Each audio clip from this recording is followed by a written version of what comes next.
Welcome to This Day in Baseball. We bring you everything from the thrill of victory to the agony of defeat and every milestone and oddball event in between.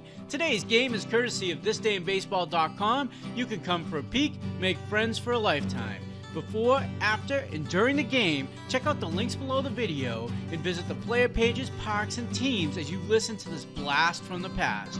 You can catch us on every social media platform, and I want to do a special thanks to MLB Classic Radio Archives for this broadcast. Now, let's play ball. Good afternoon, ladies and gentlemen. The batting order for today's game for New York, number 12, Ed Yankee.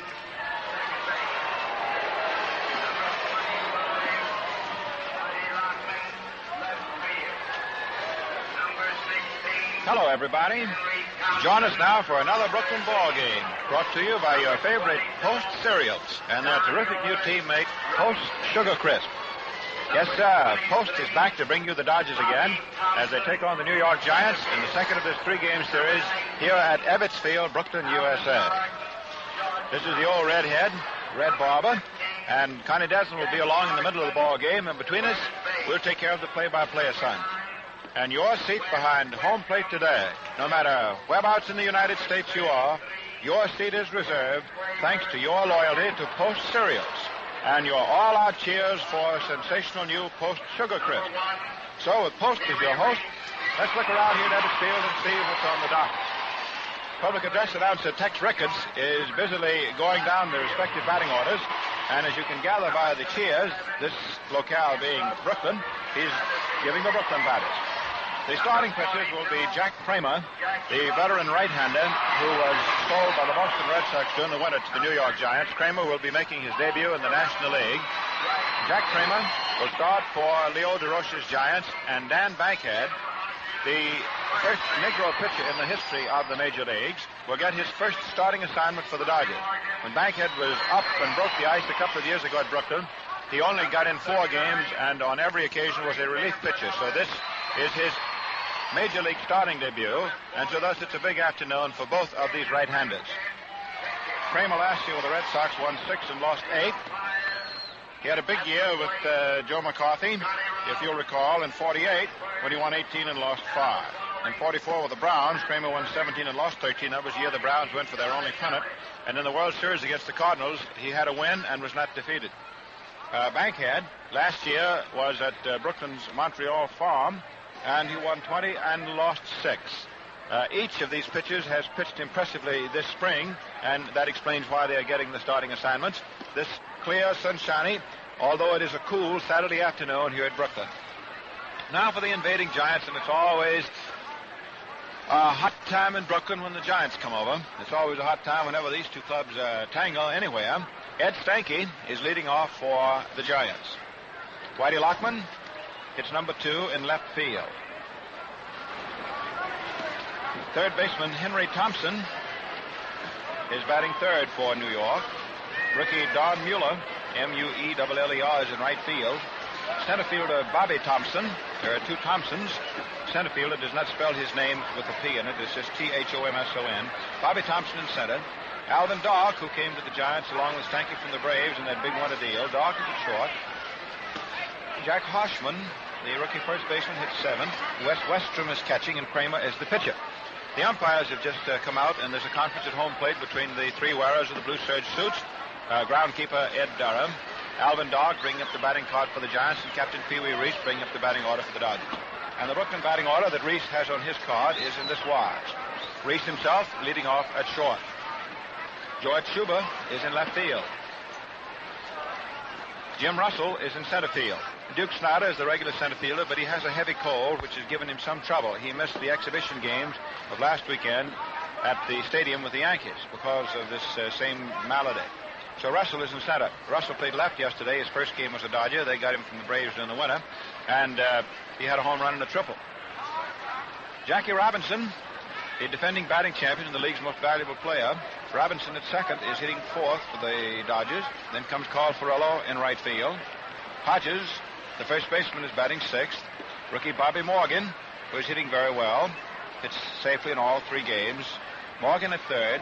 Roy Campanella, whose grand slam home run in the third inning sunk the Giants beyond hope yesterday. Campanella catching, and Dan Bankhead is the pitcher. The umpires, Douglas Scotty Robb is back at the plate. That's R-O-B-B. Al Bollick and Augie Donatelli will be on the bases. And now Miss Gooding will play and sing the national anthem.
To those of you who are tuned in for your first time to a Brooklyn broadcast, as this is the first Brooklyn regular season broadcast to be on a coast-to-coast hookup, in addition to the station in New York that usually carries the games and has been doing so for 9 years, that is a pregame custom at Ebbets Field, the playing and singing of the national anthem before every single ball game. Not just the first game of the year, and not just at some special holiday. That's how they feel about it here at Ebbets Field. The Dodgers have taken the field. Dan Bankhead, slender, loose-jointed right-hander. Roy Campanella, stocky catcher. That's the battery. Big Gil Hodges at first base. Jackie Robinson at second. Captain Pee Wee Reese at short. And rookie Bob Morgan is at third. Billy Cox, who might have started at third base, except he hurt his back, rejoined the club yesterday and is recovering all right. In left field, George Schuber, who's having his second real chance with the Dodgers. Schuber in left. In center field, Jim Russell, who's turned out to be a very valuable player, came to the Dodgers in that Sam Jethro deal with the Braves. And in right field, it is Carl Ferrello from Reading, Pennsylvania, and they call him the Reading Rifle. Now, Ed Stanky is first up for the Braves. With a crouch, right-hand hitter, Bankhead's first pitch, fastball high inside for ball one. Stanky, this young season for the Giants, has 3 hits out of 12 at-bats. He's stocky, small, bends at the knees, outfield a little toward left. Bankhead pitches low outside for ball two. Stanky is one of the best judges in all baseball of a pitched ball. He holds the National League record for bases on balls, and nobody gave him any deliberate walks because he was such an awesome hitter. He just earned those walks. Bankhead throws outside with a curve, that is behind ball 3. 3 balls, no strikes. This is a momentous occasion for Bankhead, trying to make the Brooklyn club. It's his first start in a major league game. Leo DeRocha, the Giant manager, his own third base coach, Freddie Fitzsimmons, is coaching at first.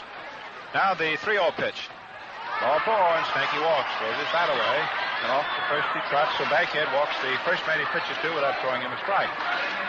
And that's a bit of a danger sign, and here's Robinson coming in from second base. Campanella goes out to the mound. Post Cereals, very happy to be your host. P-O-S-T, Post. And the newest of the Post cereals is Sugar Crisp. Grand cereal and a swell snack. And it's the hottest thing that's come down the road. Look for them in the cellophane bag at your friend the grocer's here. And in addition to the words Post and Sugar Crisp, you'll notice there are 3 little honey bears right on the front.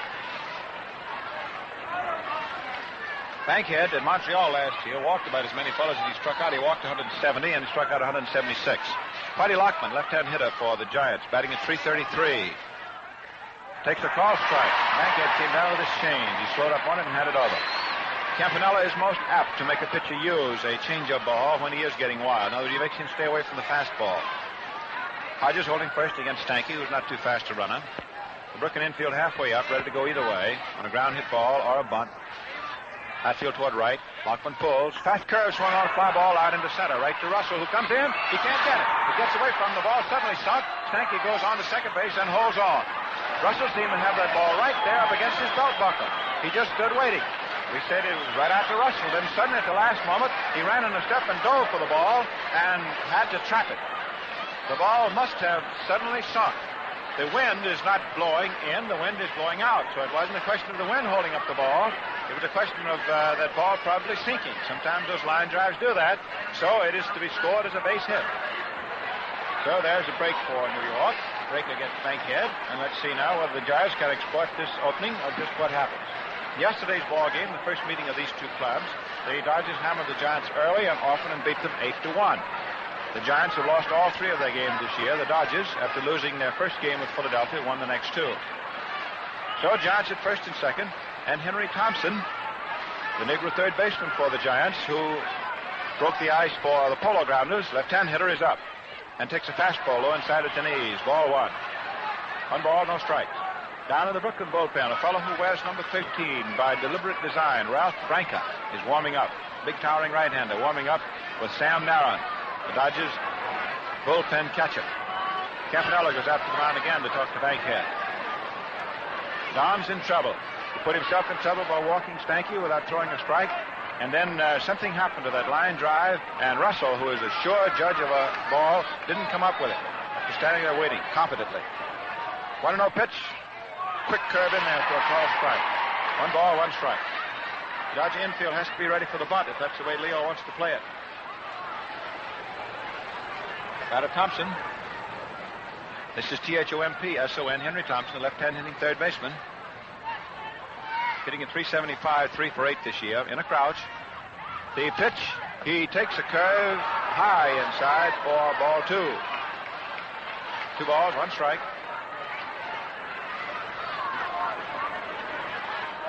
Bankhead, born in Empire, Alabama, makes his home now in Memphis, Tennessee, 6'1", 185 pounds, and probably the loosest looking fellow on the mound you ever saw. In position, pitches, fastball swung on and foul back, so the Giants have refused to go for the bunt. And the count is now 2-2.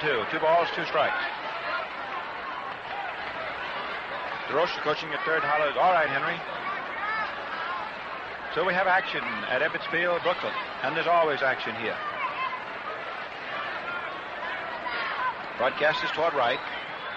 Groundkeeper Ed Durham, under the supervision of business manager Jack Collins, got this ballpark manicured to where it looks like you could eat off of it any place you wanted to. Henry Thompson steps out to get tired of waiting. 2 balls, 2 strikes, no score. The Giants threatening here in the top of the first inning at Ebbets Field. Bankhead in position. Henry Thompson crouches, severe crouch, left-hand hitter. Right-hander deals, curve, tip, foul, and it's 2-2 still. Campanella was fighting it like it was a mad bumblebee trying to hold it, but he couldn't do it. Catchers are not expected to hold foul tips. There's never any error charged against them. Any criticism leveled if they do not hold them. If they do hold them, fine. If they don't, well, that's the way it goes. Now let's see. Bankhead coming to his stop. Looks at second.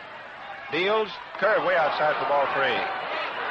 He was a long way away from the plate on that one. 3 balls, 2 strikes. Dan Bisley chewing gum out there. He doesn't look like he weighs 185. He is so bony and angular, and he has a tremendously loose hip motion. Stanky at second, Lockman at first. Stanky not too fast at second. Lockman can fly at first. Infield and double play depth. 2-2 count. They might be running. Let's see.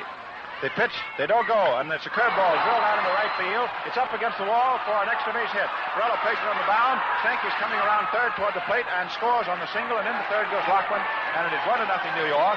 And DeRoche was right when he didn't bunt Thompson when he produced that base hit. So the Giants have gone out in front and lead 1-0, have men at first and third and nobody out. Looks like you got in here just in time because the pot is bubbling here at Brooklyn.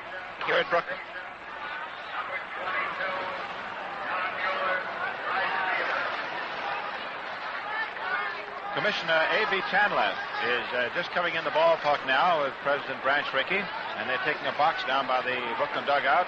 See that also from the commissioner's staff is Dick Butler. And his manager Jack Collins down there with them. The commissioner was at Yankee Stadium yesterday. Ebbets Field today. Bankhead making his first major league start. Got nobody out, pitching to his fourth hitter. Delivers. Curveball swung on, hit down to Robinson, who's up with a forced release. The second one out. Throwing the first. Double play. And Thompson scores from third. And it's 2-0 in favor of the Giants. So Mueller bangs into a BP. It's the first double play that the Dodgers have come up with against the Giants, and their third double play of the year. Bachman, of course, cruised in from third on the double play. So the Giants have 2 runs in. Under the present scoring rules, Mueller cannot be credited with an RBI. Because the run scored, he was banging into an infield twin killing. Robinson to Reese and on to Hodges.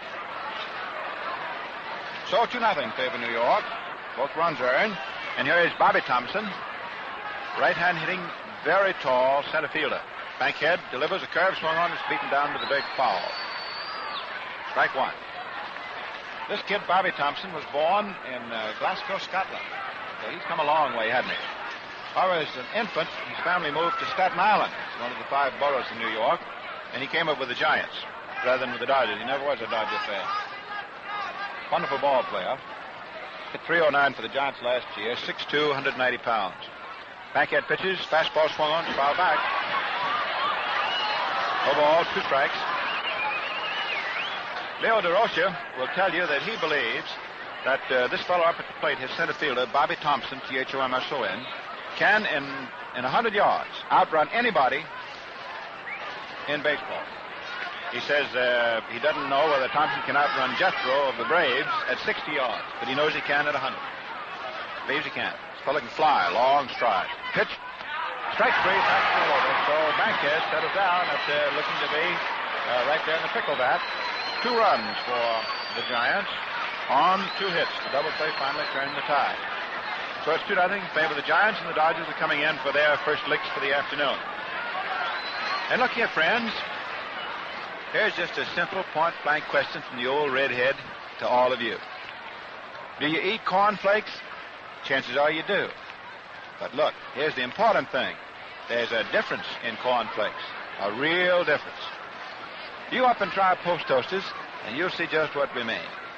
Yes, sir, there's a difference in cornflakes, and it's post-toasting that makes that difference. Now, once you eat them, you'll agree. Post Toasters are extra crisp, extra delicious, better in every way. Post Toasters are fresher, too. Fresher than ever before. Now so fresh that they taste just toasted. So next time that you stop by Joe the grocer's, don't ask for cornflakes. Ask for Post Toasters, the better cornflakes. That's guaranteed fresh Post Toasters, one of the famous Post cereals. Try them all, yeah? This is a rather historic broadcast, as we told you at the beginning, and the Post cereal folks are very happy to make it possible, working in cooperation with the Brooklyn Ball Club and the WMGM, which is the station that for 8 years has been doing all the Brooklyn games in New York, because today stations of the Columbia Broadcasting System are joining in, too, with the coverage outside of New York. And so it is coast-to-coast coverage of baseball's most colorful, dynamic team, the Dodgers. And we're glad to have you along. You come with us all the home Saturdays that Brooklyn is at Ebbets Field. And you see on your baseball schedules that the Dodgers are going to be in Brooklyn. And we're going to be with you. You're going to help us be there, too, by the fact that you tell Joe the grocer that you want Post Toasters, or any of the Post cereals, or the newest, Sugar Crisp. Okay, here we go with Captain Pee Wee Reese and Jack Kramer making his first start in the National League. Comes down with a strike over the plate. Kramer's a trim-looking right-hander. He throws a fastball, throws slow curves, good control. Reese has 3 for 14, hitting a .214 right now. Kramer pumps, kicks, throws. There's a sharp curve over for called strike 2. Kramer.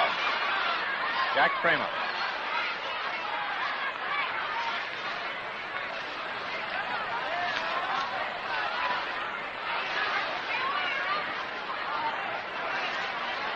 Well along, 32 years.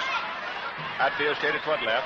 Reese swings from the end, swings, and there's a high pop fly in the short left center. Left fielder Lockman's in, under it, and he takes it for out number 1. Go ahead, 1 up and 1 gone for Brooklyn. Last of the first inning. The Giants leading 2-0, and this is baseball's most heated rivalry. Giants and the Dodgers. And the Roasters and the Giants trying so hard to win their first one. They've been under very heavy criticism for losing the first 3. Especially in the face of that big deal that was made with the Boston Braves in the winter. You know, when Stanky and Doc came from Boston to New York, and the Giants sent Sid Gordon, Willard Marshall, Buddy Carr, and Sam Webb to the Braves. And then the first 2 games of the season, the Braves played the Polo Grounds, won them both.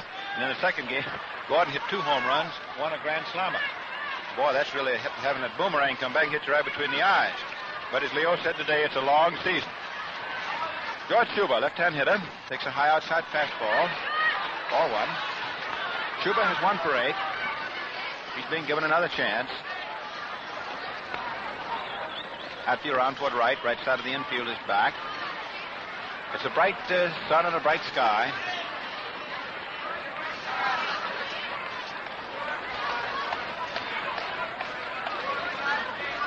Pitch. Slow curve right over for a ball strike.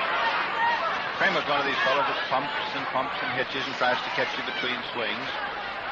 Pitches a great deal of the style of Preacher Rowe, by the admission of Kramer's new manager, DeRocha. Milton Stock is the Brooklyn third base coach. Jake Fittler, old Sugarfoot Jake. This is his 56th birthday. Fittler coaching at first. Westrom gives the sign. Kramer pitches, and Schuber takes a fastball low outside for ball 2. Kramer kicked on it, asked where the pitch was, and played umpire Rob motion outside. Third baseman Henry Thompson is about 3 full steps over towards short. Shortstop Doc is almost directly behind the bag. The outfield is swung drastically into right, and they're playing Schuber wider than I've seen any ball club play him, full toward right field. In other words, straightaway left field is wide open, and inside third base it's wide open. Schuber takes a curve over good for a call second strike, 2-2. 2 balls, 2 strikes. They really ganged up into right field on this fella. Fittler hauling down from first base. Come on, George, you're the fella. Jack Kramer with 1 out, pitching his first inning in the National League. He's fidgeting around out there on the mound. There's nobody on base. Pumps once, pumps twice. Right-handed kicks high, throws. Fastball swung off. Drilled deep out into right center field. Back goes Thompson, way back in the corner, and makes the catch 390 feet away in the right center field corner. First Schuber tagged it, but it's just out number 2. 2-man gone, and Jim Russell playing his second game as a Dodger. He's a switch hitter, or some people say a turnaround hitter, and he's batting left-handed against right-hander Kramer. Russell went 2 for 4 yesterday. He hit a home run, and he hit a triple. And for every home run that is hit in a Brooklyn ball game or every shutout pitch, there is an award of a case of Post Sugar Crisp. So Russell collected yesterday. The pitch, fastball on the outside. Ball 1. Kramer monkeys around, pitches here, pitches there. Al Barlick, the first base umpire, just noticed that the bag had been kicked a little bit out into foul ground, so he runs up there and kicks it back into fair. Attention to small details, very important. Umpiring, anything else. Slow curve outside to Russell, and it is ball 2. 2 balls, no strikes. Doc is coming in from short and is talking to Kramer. Apparently, Doc must have noticed that Kramer has kicked on a couple of decisions at the plate. Maybe he's saying something to him.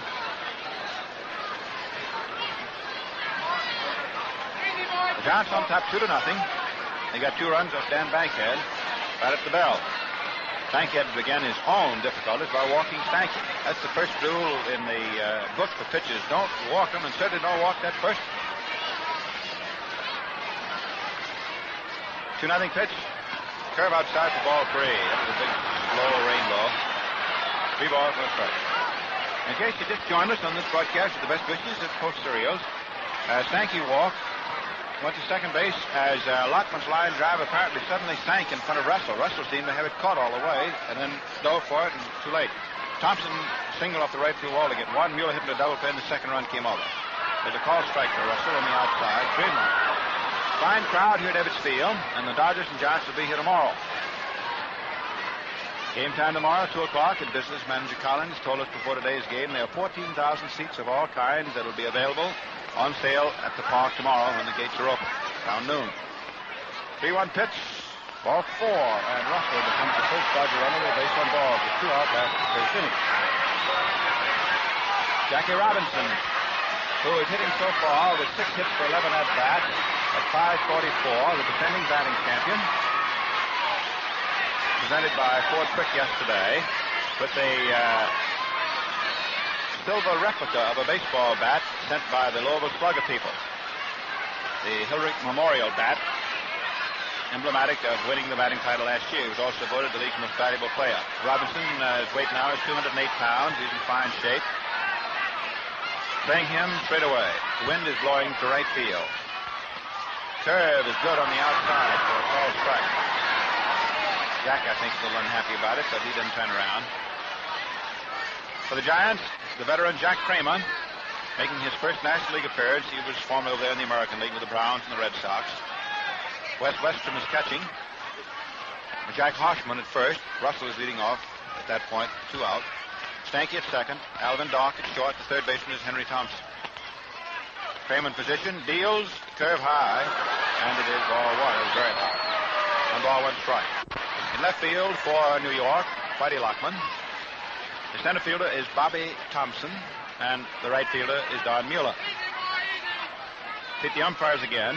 It is Doug Scotty Robb back of the plate. Al Bollock is at first base, and Donatelli, rookie National League umpire, this is his second series in the National League, is at second. Kramer coming down to his set position. Delivers. Robinson swings and misses. There was a ball that was sinking. Took a little bit off of it. 1 ball, 2 strikes.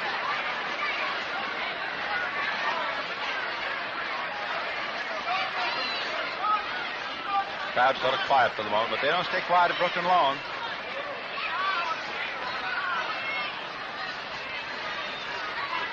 Robinson holding it clubbed down by the end. Strong right-hand hitter. George Sisler has helped him a great deal to become the fine batter that he is. 1-2 pitch. Curve outside. Jack takes it for ball 2. 2 balls, 2 strikes. Kramer, in no hurry at all. Back of the mound, pulling to the rosin bag.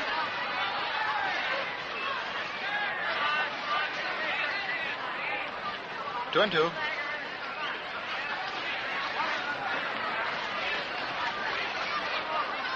Russell, ready to get up and go. Just as quick as you can say, sugar crisp. Anything happens, it's 2 out. Pitch, curve, swung on, hit down to second baseman Stanky, who's up with it. The throw goes over to first. Robinson's out by 2 running steps. Stanky to Hoshman, and that's all for the last of the first inning. There's really nothing to it when you add it up. So at the end of the first inning, 2 runs, they both earned, 2 hits and no errors for the Giants. For the Dodgers, no runs, no hits and no errors. Now let's see what's on that post scoreboard, and then we'll see about identifying the station. So let's see. In the National League, nothing yet on the Cardinals and the Cubs. Philadelphia playing at Boston. Kurt Simmons will go for the Phillies, and Warren Spahn, top-winning left-hander in the league last year, will go for the Braves. Spahn making a second start. He beat the Giants opening day. Cincinnati's at Pittsburgh, and at the end of the first inning, it is 3-0 in favor of the Pirates. Hetke for Cincinnati and Chesney for Pittsburgh. In the American League, Washington is playing New York at the stadium. Steve Nagy for Washington, and Bob Porterfield starting for the Yankees. Staub is starting for the Boston Red Sox at Philadelphia against Alex Kellner. And that gets you up to date. And now, let's take a 20-second pause for station identification.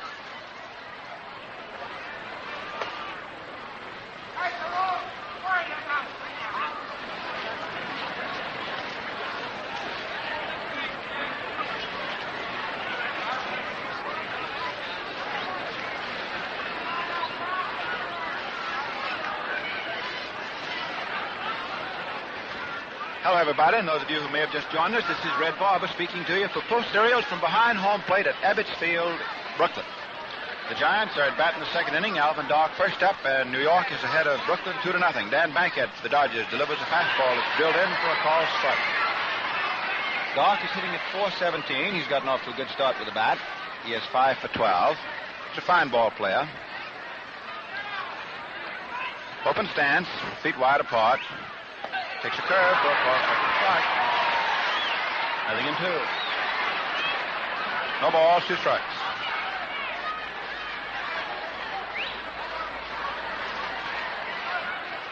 Hatfield. Swing around into left. Infield is up a step because this fella can run. Dark backs out of there. Takes the heavy end of his bat, knocks some play out of his spikes. The infield has been treated with Mulder's sand this year. It has a darkish gray color. But the curve strikes him out. That makes Dark chase a low outside hook. Second strikeout for Daniel. And rookie Jack Harshman stepping up. Jack Harshman, third base. Harshman. Jack Harshman. Minneapolis last year hit .270 for indigenous to San Diego, California. 6'2", 180 pounds. 2-0 favor the Giants. Fine, sunny afternoon. Harshman takes a fastball that's too low. Ball 1.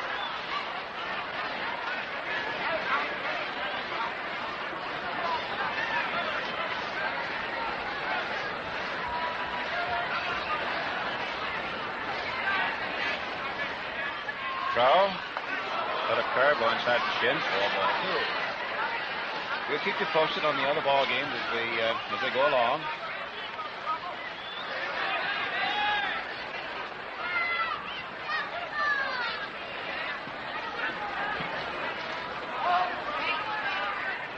Bankhead pitches 2-0. Call strike. At the end of the first inning in the ball game between the Washington Nationals and the New York Yankees, it's 1-0 favor the Yankees, who have gotten off to a good start this year. The Red Sox are leading at Philadelphia over the Athletics 3-0 at the end of an inning and a half. At the end of 2 innings now, Philadelphia, Boston in the National League, it's no score. The 2-1 pitch to Harshman, foul tipped, and it's now 2-2. The Cincinnati-Pittsburgh game is now at the end of 3 innings, and it is 6-1 in favor of the Pirates behind Bob Chesney. Hetke, who started for Cincinnati, was replaced in the second inning by Kirk Peterson.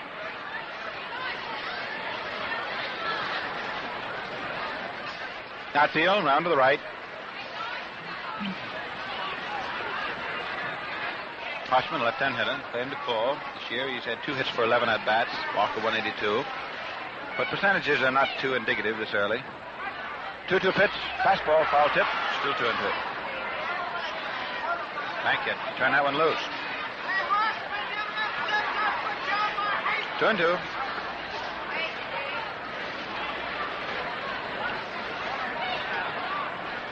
Dan steps up on the mound. He can throw that ball.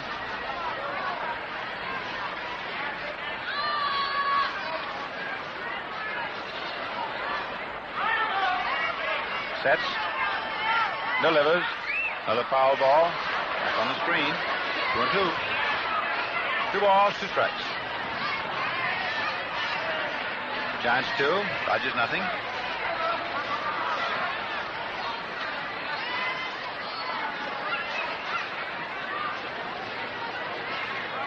The wind is rather gusty this afternoon. At times it is strong, then it seems to slow down. But the prevailing course of the wind is out to right field, which is the short field here at Ebbets Field. Those of you who have never seen the park or heard about it, maybe we'll better describe it for you. The 2-2 pitch to Harshman, swung on, a ground foul outside first. Fitzsimmons stops it with his foot. Still 2-2. Right field at Ebbets Field is one of the famous fields in all athletics, not just baseball alone. It's a concrete wall in right field, which goes up 20 feet off the ground. Then there is an additional 20 feet of wire screen on top of it. So the right field fence, while it is short here at Brooklyn, is very high. It's 40 feet high. So you just don't pop one into Bedford Avenue, which is a a big 6-lane highway in back of it on just a little bunted ball. 2-2 pitch. The curve just missing low inside, and Bankhead and Campanella are both unhappy at Robin's call on that. It's ball 3. 3 balls, 2 strikes.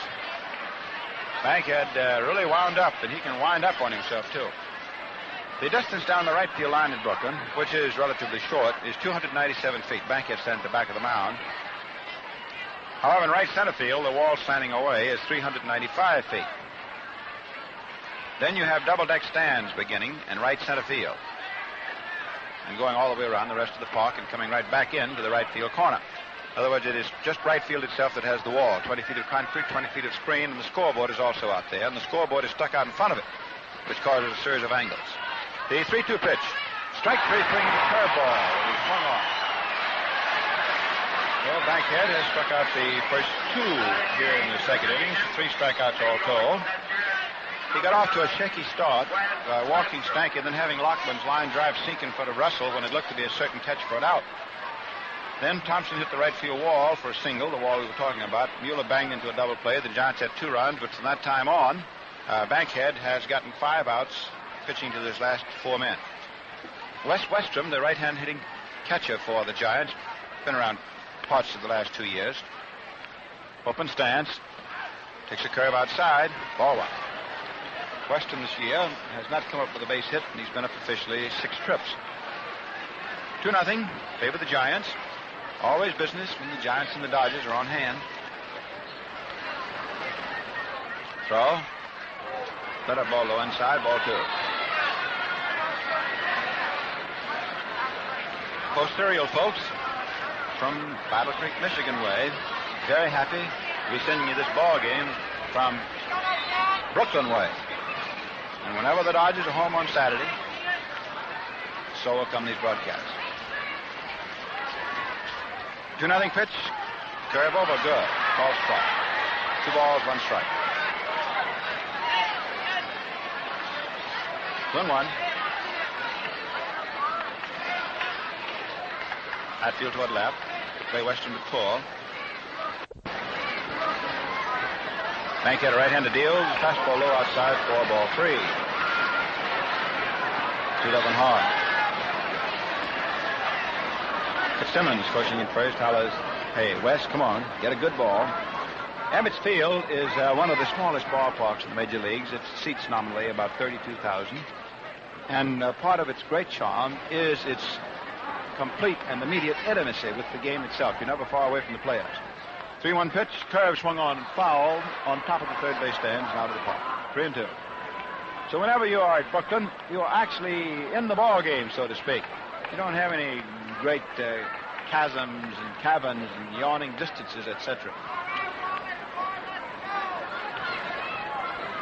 You can see the players. Hear them. Hear what the coaches say. There's a lot of truth in the statement that has endured through the years. There's never a dull day with the Dodgers, and certainly never at Ebbets Field. Something in the atmosphere around here. If something's going to happen, it'll happen here at Brooklyn. 3-2 pitch. The high fly ball resultant deep out into left center. Russell, the center fielder, is under it, waiting. He's got it. Ball, nothing across for the Giants in the top half of the second inning. At the end of the inning and a half, it remains New York 2 and Brooklyn nothing. Carl Ferrello coming on now to be first up for the Dodgers, last of the second inning, followed by Gil Hodges and then by Bob Morgan. Jake Pittler coaching at first base for the defending National League champions. Milton Stark at third. Ferrello, who's hitting in August and September, had much to do with Brooklyn coming up with the pennant. He was hitting almost 500 there in this stretch, and that's the mark of the ball player that he is. Ferrello hitting now 3 for 13, 231. Outfield back into right. Stanky on orders from DeRoche on the bench moves back deep at second base. Right-hander Kramer pitches a curve. It's a called strike. It's a big slow bender. Broke away from the hand and caught the inside slice. No balls, 1 strike.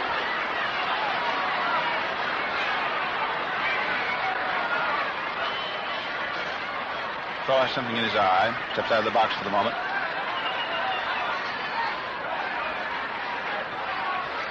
Kramer prepping. Veteran right-hander.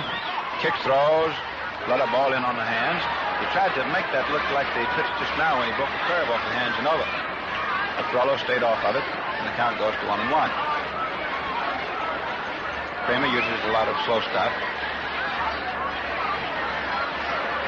Manager Bert shot into the Dodgers, who doesn't wear a uniform, sitting back there in the dugout. 1-1 pitch, fastball, low outside. Ball 2. First the slow curve, then the slow pitch up on the hands, trying to look like that slow curve again, but it didn't, and then the fastball trying to crisscross on the outside. 2 balls, 1 strike.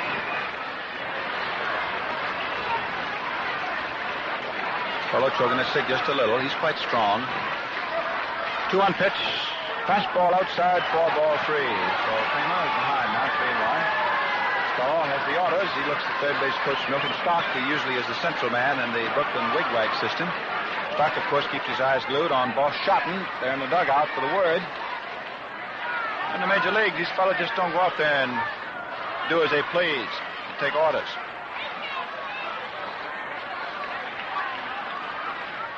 The 3-1 pitch. Swung on, hit sharply down the short. Alvin Dorf is up with it. Plenty of time for the throw to first. Pitch is accurate with a hospital, and Perello's out by 2 steps. So Paul was hitting and grounded out short to first. Number 14. Gil Hodges, big first baseman, stepping up.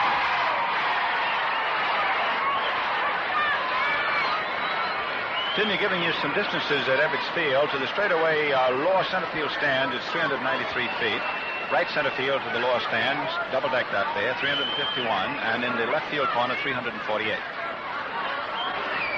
Big Hodges has really been hotter than a $2 pistol. Hitting at 700, 7 for 10. Big, strong, strapping right-hand batter, outfield toward right. Takes a fastball for a call strike on the outside above the knees. Hodges is a magnificent athletic specimen. I don't know of anybody who has ever seen him that wants any part of it. He has the least trouble of any man on the face of the earth. And he's awfully good-natured, which everybody says is just grand. But if you're that strong, you ought to be good-natured.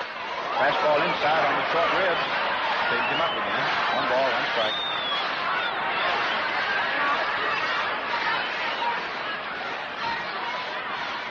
One and 1. Outfield deep, round toward left. Hodges is just coming into his own as a ball player.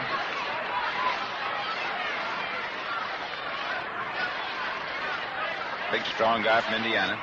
1-1 pitch, swung on. There's a high ball deep out of the left center field. Way back, Thompson goes back close to the stand. It's in there for a home run. Hodges has hit his second of the season. That's his 8th hit on 11 at bat. And that's the second time that he has tapped the kill for a case of Post Sugar Crisp. Here he is running his home run home.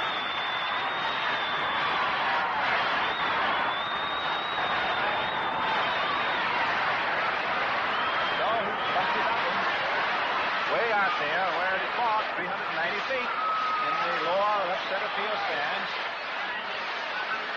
It gives Gil 2 home runs, 3 runs batted in. 8 hits for 11, and Bobby Morgan, who has 7 hits for 13, breaking in as a rookie. Stocky, blonde, right-hand batter. Morgan hitting at 538 is up there. So the Dodgers break through, and it's now a 2-1 game favor the Giants. Morgan takes a good curve for call strike. Looks like you said that Hodges is big and strong just in time.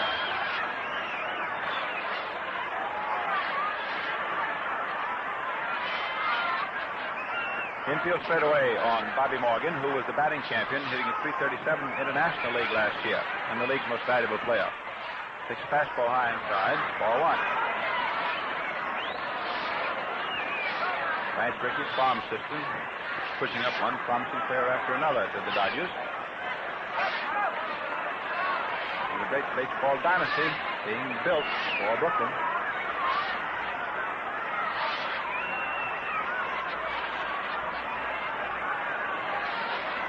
Kramer wants to pitch with another baseball, so an exchange of agates is made. That in the argument by plate umpire Rob. A ball and a strike. 1 out, Morgan up. The Giants 2, the Dodgers 1. We'll bring you up to date on all the games on the post scoreboard as soon as the second inning is concluded. Do you hang around here? 21 pitch, curve swung on, hit foul outside third base. That was a pretty hot shot.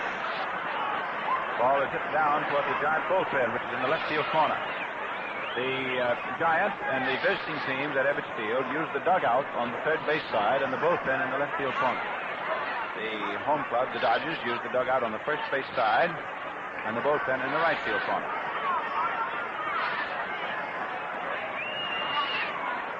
Morgan in the crouch. Ball in the strike to the count. Kramer pumps once. Veteran right-hander once again. Kick high and throws, and Morgan fouls it back. Still 1-2.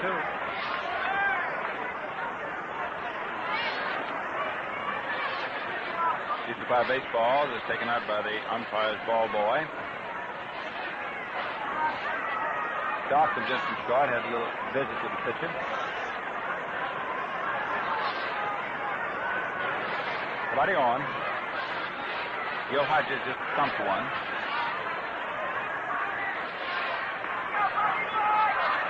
So, curve swung on, and Hodges puts the ball out to the left field corner. Lockman goes over and makes a nice catch of it.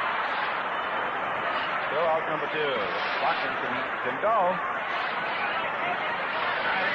2 down, and Roy Campanella, who really hit one for our case of Sugar Church yesterday, a grand slam home run, the first in his major league career. Campanella stepping up. Roy has 3 for 7 this year, hitting at .425. He's rated by a lot of knowing baseball people as the best catcher in the game. Bar none. Stocky, powerful, catch every day. Hatfield, down toward left. Kramer delivers, and Campanella sits down. The ball right at his catch. Down he went. There was a fastball. The ball players say that would have been stuck in his ear if he hadn't ducked. It's a rough game, this baseball. You don't think so? In fact, as anybody who's connected with baseball winces when you say that it's a game. Players, their wives, club executives. It's a business and it's a rough. Okay. Kramer deals and Campanella swings and fouls it off. Fastball coming in there. Took just a little bit off of it. 1-1.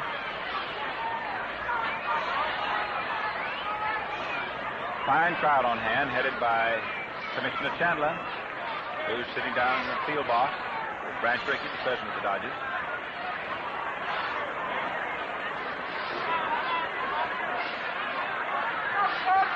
.21 pitch. Ball strike on the outside. Above the knees. 1 ball, 2 strikes. 2 men out. Giants leading by a tally 2-1.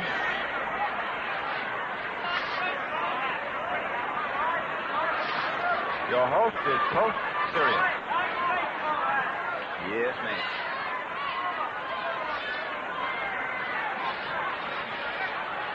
Kramer has a little trouble reading the sign hung out by Weston. As for it again.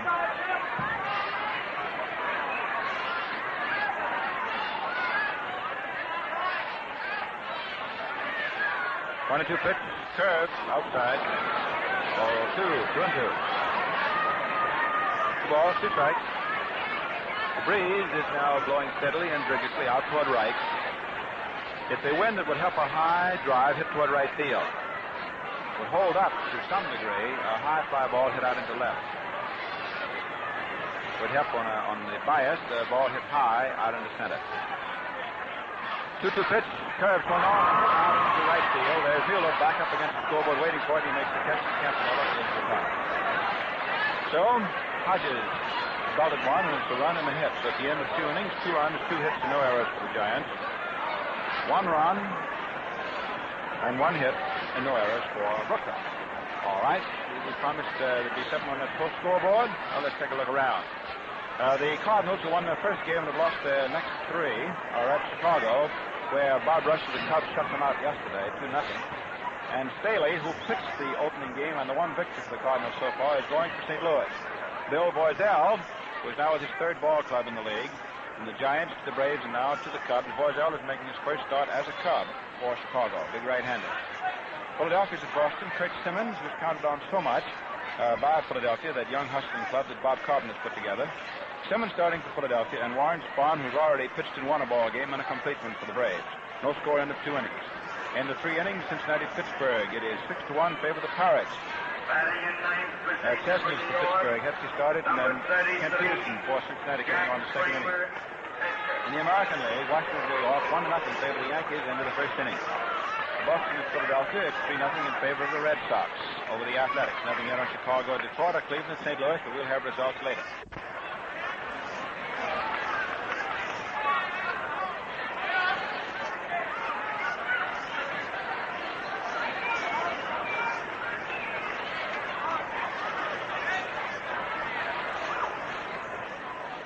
Now we move into the 3rd inning, and pitcher Jack Kramer is the first Giant hitter.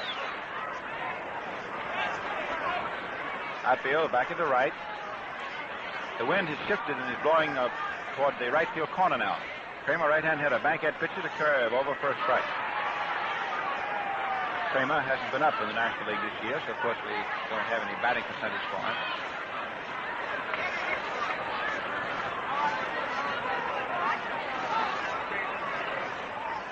Curve high inside under the hands. Ball 1. 1-1.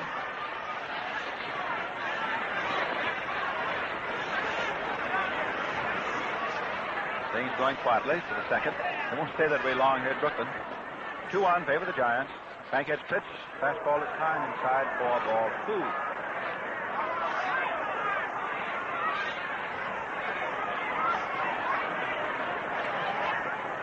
Roy Campanella down on his haunches, giving the sign.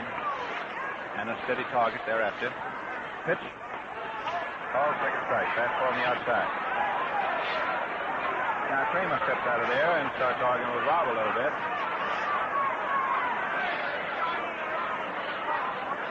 Two and 2. Drosha is howling from where he's coaching at third base to Rob.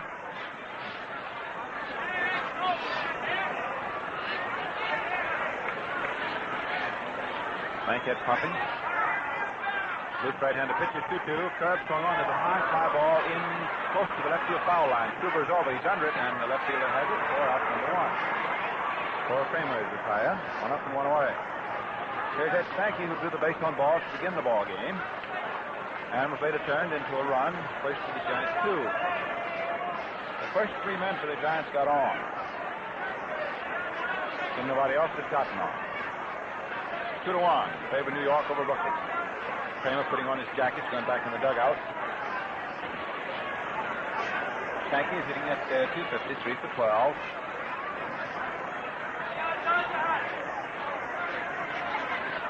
Bankhead deals. Fastball high inside, ball 1. And he hasn't thrown a strike to Sankey today. He walked him on 4 straight pitches. Again matters this afternoon.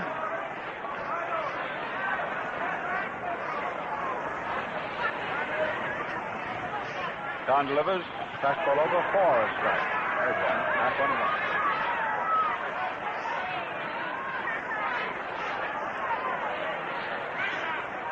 Ball and a strike. 1 out. Curveball over for a 4 strike.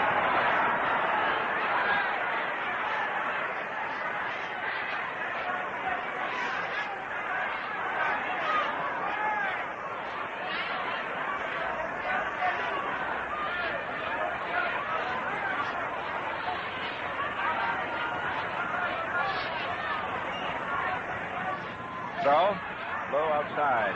Now 2 and 2.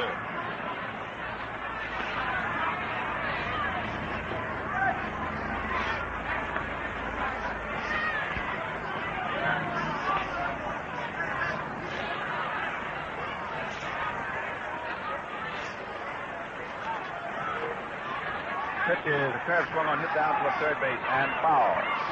It's still 2 and 2.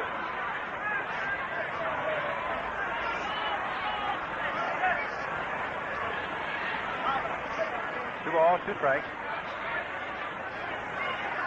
In the 4th inning, in the Philadelphia-Boston game of the National League, the Phillies came up with a run off Warren Spahn, and they're leading 1-0. The Braves at bat in the last half of the 4th inning. The Cardinals just opened up, getting 2 runs off Boiselle and getting him out of the ball game at Chicago. Go ahead, 2-0. Bankhead pitches 2-2 to Sankey. And the curve distance from the outside. And now the Brooklyn battery is complaining. 3 balls, 2 strikes. Boydell started for the Cubs. The Cardinals got him out of there. And Johnny Vandermeer, who during the winter went from the Reds to the Cubs, took over. So the Cubs are bad in the first inning, and the Cardinals are ahead 2-0.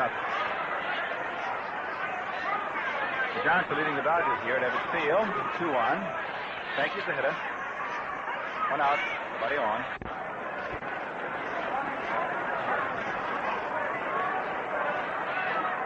3-2 pitch. Outside the ball 4. So thank you for the second straight time. Goes a walk. Picked up 2 walks given up by Bankhead. Whitey Lockman, who singled into center field. First inning. He's hitting at 375, 6-16. Is up to his second at bat. The Pittsburgh Pirates at the end of 4 innings are now leading the Reds 9-1 in the Pittsburgh game. Beard has hit a home run. Westlake has hit 1. We give him 3 in 2 days. Fernandez has hit 1, and Kramer has hit 1, his second in 2 days for the Pirates. Bankhead starts to get ready and then throws over to first. Sometime. He's learned a great deal since he first got a chance for the Dodgers a couple of years ago. Comes down. Stops and throws. The curve swung on. There's a high fly ball in deep center field. Russell goes back, sets, makes the catch. Sankey is starting for second base, and here's a throw coming into Robinson, and Sankey is safe. He makes it. Russell's throw into Robinson, the second baseman, was just on the shortstop side of second. Jack had to go out to the ball and then try and dive back in, and Sankey surprised him and tagged up at first and went into second base. The ball was hit right back up against the center field wall, 390 feet away. Well, that's Sankey, I guess, figuring that his old teammate Russell doesn't have that much on. They were both on the Boston Club together last year, the year before. Now Russell looking in the ground. Yes, he wondered, well, how did Sankey, who's not so fast, get that jump and beat me? He did it. So, 2 outs. Sankey's in scoring position, as they say in baseball, at second base. And Henry Thompson, left-hand hitting third baseman, who singled and got in the Giants' first run. The first inning is up. He's 4 for 9 this year, hitting .444. It's 2-1, favor New York. Bankhead delivers. Curve is low. Ball 1. 1 ball, no strikes. Sankey at second. Being careful not to get off too far.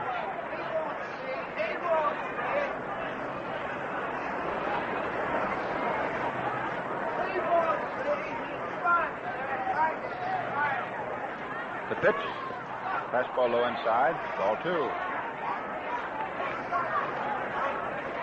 Bankhead asked for another apple. Exchange is made. The Post cereal people, and the newest of the Post cereals is Sugar Crisp, and it's going like wildfire. Very happy to bring you this first regular season Brooklyn baseball game, not only in New York, but on coast-to-coast hookup all over the country. Glad to have you. Every Saturday the Dodgers at home, be the same. 2-0 pitch.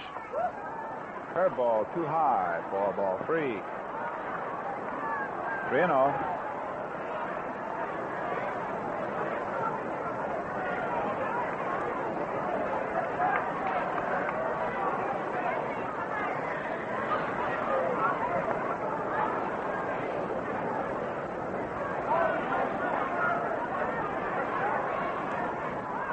This is no automatic strike setup, not with the man at second base. 3-0 pitch. Over for a call strike. Thompson is taking. 3-1.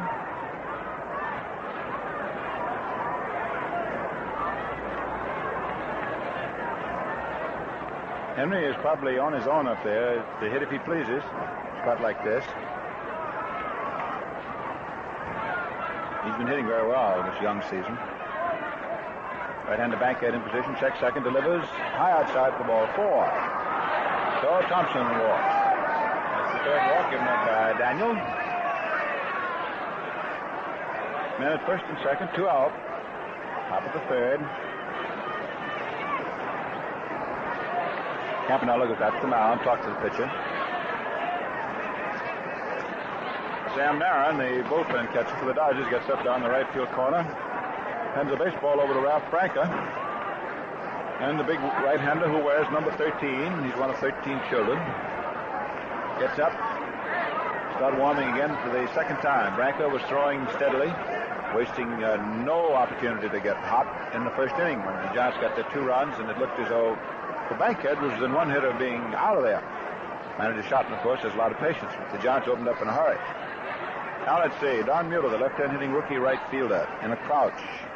Takes a high outside curve for ball 1.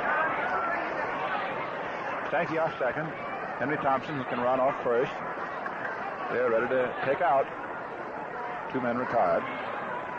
2-1, New York. The pitch, curve swung on. There's a high pop fly in the short left field. Shortstop Reese is back. He's under. Shortstop's under and has it. Out number 3, and the Giants threat goes by the boards. No runs, no hits, and 2 men left. A wise man seldom makes predictions about baseball or anything else, but when something's practically surefire, you can't resist. And if ever I saw success in the making, it's our new Post cereal, Sugar Crisp. In city after city, wherever it's been introduced, Sugar Crisp has been a smash hit overnight. So when we say it's going to be one of the biggest selling cereals in America, we are not just moving our molars. Have you tried it yet? Sugar Crisp, you know, is made of delicious big wheat puffs toasted with sugar and honey. You just add milk or cream, and you've got yourself a truly tantalizing breakfast dish. In fact, friends, Sugar Crisp is so good you'll want to eat it right out of the bag. For breakfast, it's dandy. For snacks, it's so handy. Or eat it like candy.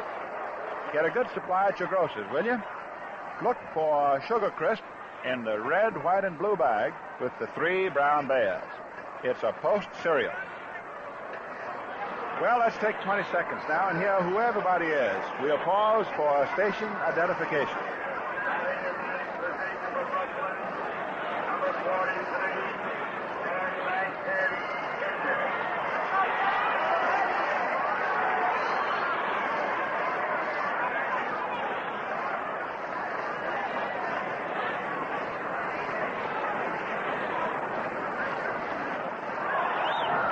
Again from Ebbets Field, Brooklyn, where anything can and probably will happen.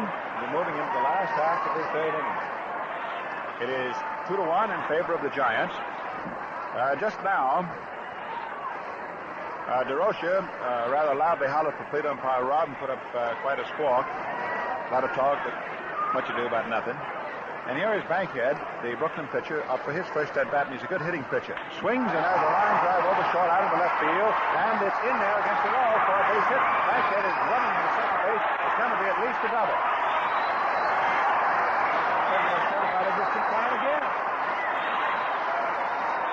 Boy, he really took the toenails off that one. Bingo, big line drive. Bankhead, in his first major league at-bat when he came in with the Dodgers a couple of years ago, hit a home run. So he lines a double off the left field wall and puts for himself the tying run at second base. That's the second Brooklyn hit. Time is called while a sweater is taken out to Bankhead. It's a chilsome afternoon, even though the sun is out, and it's very pleasant sitting in the sun.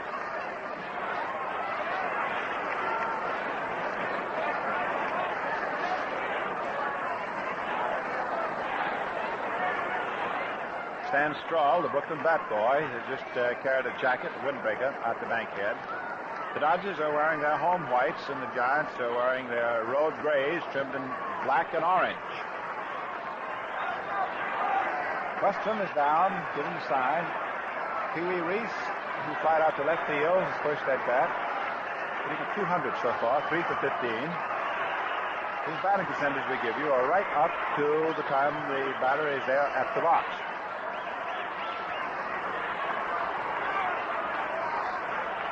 Bankhead, who can run off second, nobody out. Kramer pitches a curve low outside, ball 1.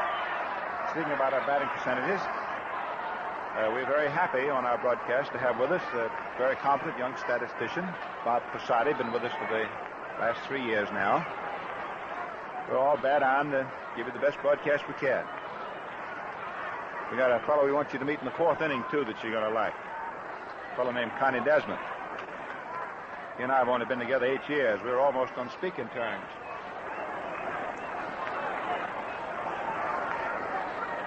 Reese backs out of there. Kramer, who has been just fussing around,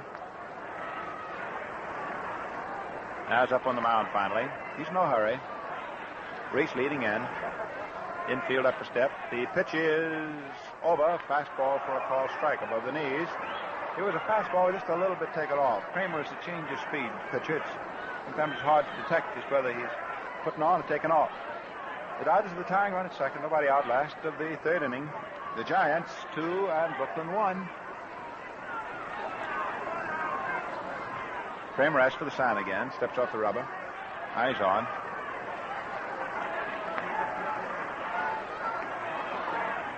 Right-hander sets, pitches, a curve on the outside corner for a call, second strike. And Reese walks out of there. 1 ball, 2 strikes. If you're going in for first with popularity, don't take up the profession of umpiring.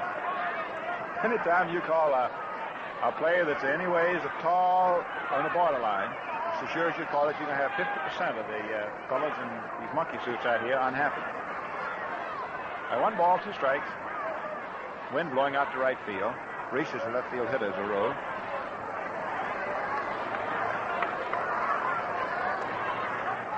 Pee-wee gets out of there, gets started waiting on Kramer.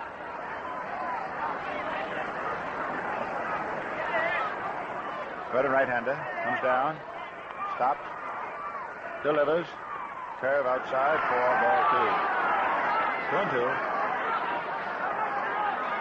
For tomorrow's ball game, Jack Collins, business manager of the Dodgers, has advised there'll be 14,000 seats of all kinds on sale when the park is open tomorrow. Don Newcomb is to be the starting pitcher for the Brooklyn Dodgers. Big giant right-hander.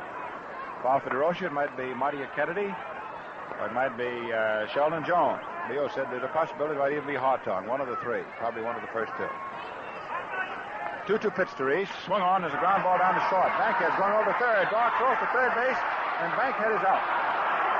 Dark to Henry Thompson, and Reese holds it first. So that was a nice play. Shortstop Dark over to Thompson. Bankhead figured he could get over there. He runs pretty fast. But as a general rule, when you're in a spot like that, you don't try and go over if that ball's hit ahead of you with less than 2 out. In other words, you stay up there. If there's any question about it, you stay at second base. Make the play go to first. So what has happened is the Dodgers have accumulated 1 out, and their potential tying run is moved from second all the way back to first base. Reese is on at first, scored as a fielder's choice. Bankhead is out at third. There was no force on that play at all. He wasn't forced to go over. The shortstop to the third baseman. And Augie Donatelli, the umpire, was right on top of that play at third, too. He had it.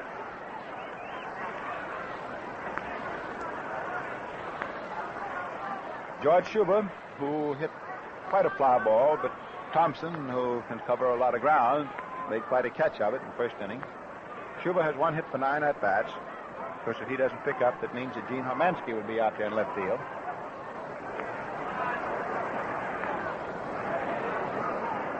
Robb takes a new ball, rubbing it up.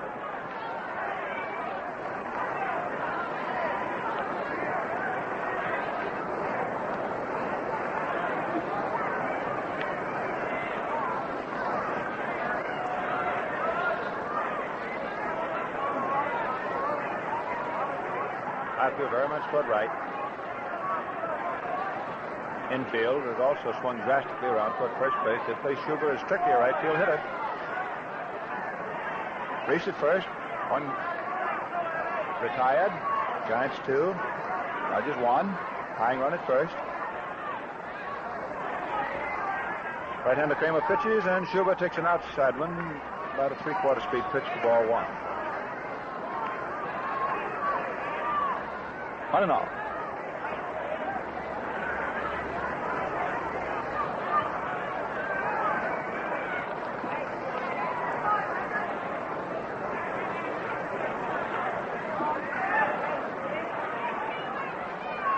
Schuber in a crouch.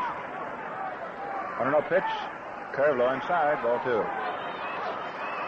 See that Eddie Brannick, the veteran and venerable, very capable road secretary of the New York Giants, has moved over and is sitting with Commissioner Chandler now.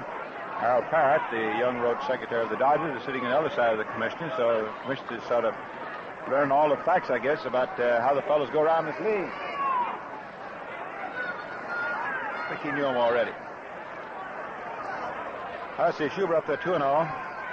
Takes a curve low inside for ball 3, so Kramer says, give me another ball. Over in the Giant dugout, that is the club box at the third base end of the Giant dugout, Horace Stoneham, the president of the Giants, and his assistant, Gary Schumacher, who's one of the great baseball writers on the New York Journal American before he went with Stoneham.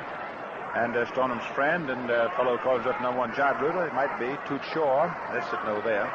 There's a 3-0 pitch. It's ball 4. So Schubert walks. And Kramer has the tying run behind him at second base again.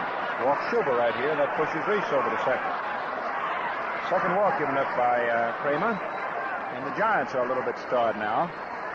Catcher Western goes out to the mound. Third baseman Henry Thompson comes over to the mound. There has been no activity down in the Giant bullpen where Herman Franks is holding forth. And right now, there's a little merriment going on. A balloon flew out of the left field stands. And Ray Mueller, one of the Giant catchers, went out there in left field and had a little trouble trying to catch up with it. Every time he'd lean over for it, some little perverse breeze would blow it away. But he got it. I say, everything happens in Brooklyn. You just wait around. It'll happen yet. Well, here's Jim Russell. Rather stung, I think, by 2 different plays out there in center field. One, that ball he didn't come up with in the first inning, and that mistake he go from first to second on the fly ball he caught just now. Russell takes the fastball over for a called strike. Russell walked in the first inning.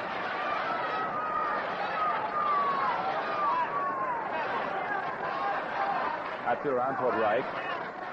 Wind is blowing toward right. Knows if Russell would pull one, while the wind would be with him. Kramer, of course, trying to keep him from pulling. Infield is up a step or so. Reese at second. Schubert first. They both can run. Kramer deals. Fastball high outside. Ball 1. You put the fellow away from him, you take away, to a degree, his ability to pull. Try and make him hit to the other field. Giants leading 2-1.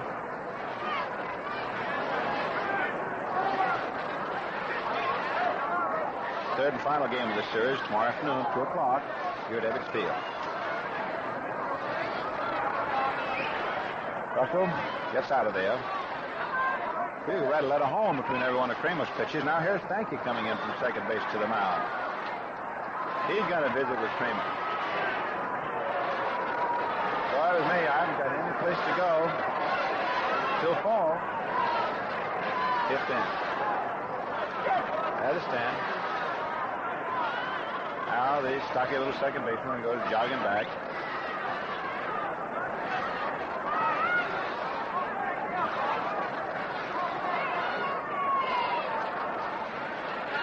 His father-in-law is the Brooklyn third base coach, making a stop.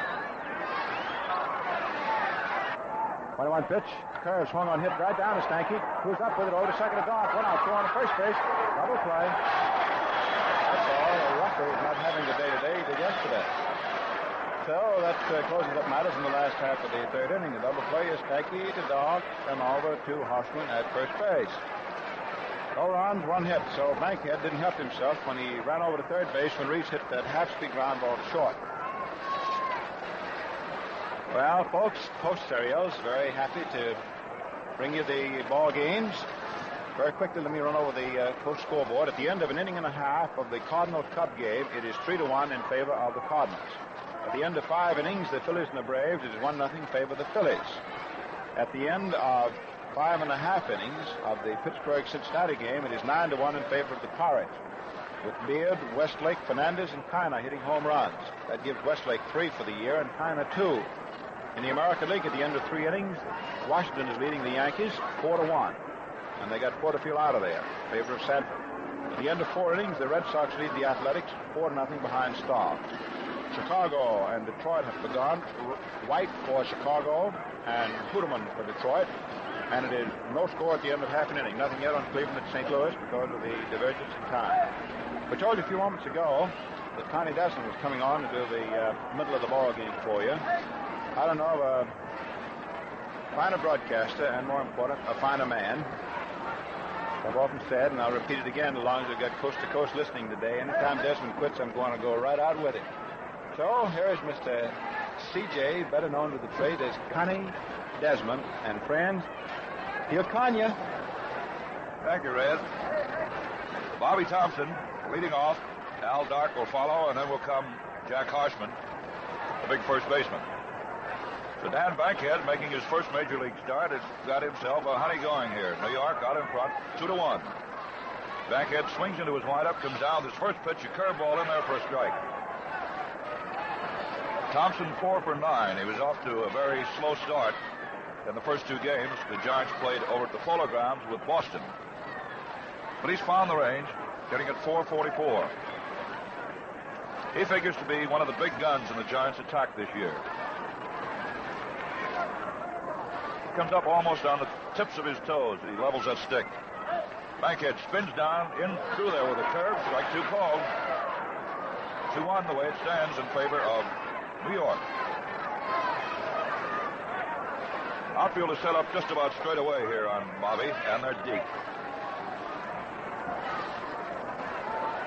Alvin Dark waiting on deck. Bankhead serves the strike two pitch, curve outside. Of course, he can afford to throw a couple of waste balls now as he jumped ahead with two quick strikes. Most Serials, very happy to be sending it all your way. Russell has gone over a few steps into left center field. Now the 1-2 pitch to Thompson. He lays off on a high fastball. The Dodger bat boy is walking down towards the bullpen with some information from Barney Schotten. Sure there'll be any fireworks. Wants a couple of fellas to be up and ready. Now Bankhead throws 2-2 again, swung on and chopped down along the third baseline. Morgan up with it. Bobby's throw to Hodges in time. 0-5-3 of your scoring.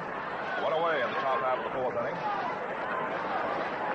Giants beating the Dodgers 2-1. Yankee opened the ball game with a walk. Lockman singled him on to second base. Thompson got him in with a crack in the left center field, sending Lockman around to third base. And then when Mueller hit into a double play, Lockman scored from third base.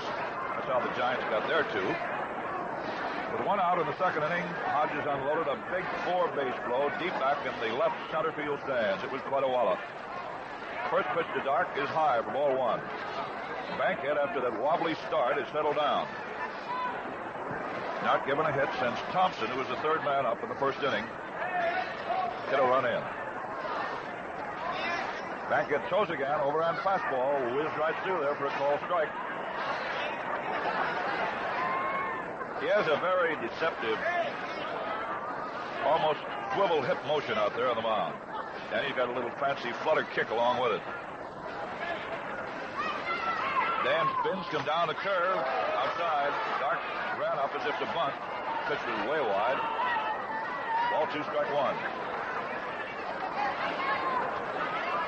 Dark hitting at 385, 5 for 13. He and Stanky came to the Giants, you know, in one of the biggest, if not the biggest, winter trade. Sending Sam Webb, Sid Gordon, Willard Marshall, and Buddy Kerr up to the hub. Bankhead throws outside, 3-1. The way it stands now. One down here, top half of the fourth inning. DeRocher walking up and down, scratching away with his spikes there. At third base, Freddie Fitzsimmons coaching at first. Bankhead behind now, ball three, strike one. The pitch, way outside, ball four, and Dark is on.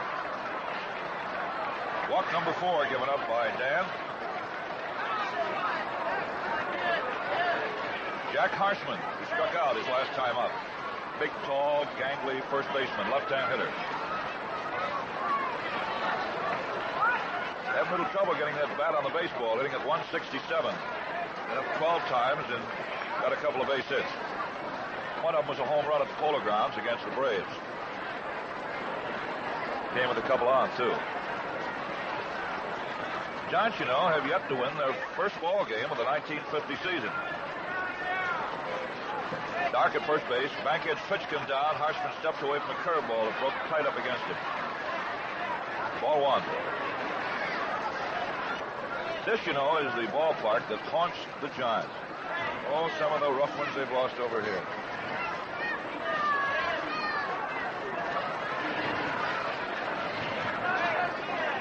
Bankhead throws again. Fastball swung on and lifted high out towards right field. Perillo goes back as the wind carries it a bit.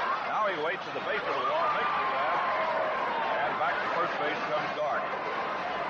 That breeze that is blowing out not too strongly towards right field got a hold of that. Perillo was standing in front of the scoreboard about 5 or 6 steps, and then had to quickly go back about 5, right up at the base of that concrete right field fence to haul it in. 2 out. Brings up the big burly catcher of New York, Westrom. And if West knew someplace where they sold base hits, he'd be a pretty good customer right now. He's 0 for 7. Down she comes. Curve swung on and hit by third base. Rolling down into the bullpen of New York. Into third base comes Dark, and DeRocher holds him up on a double by Westrom.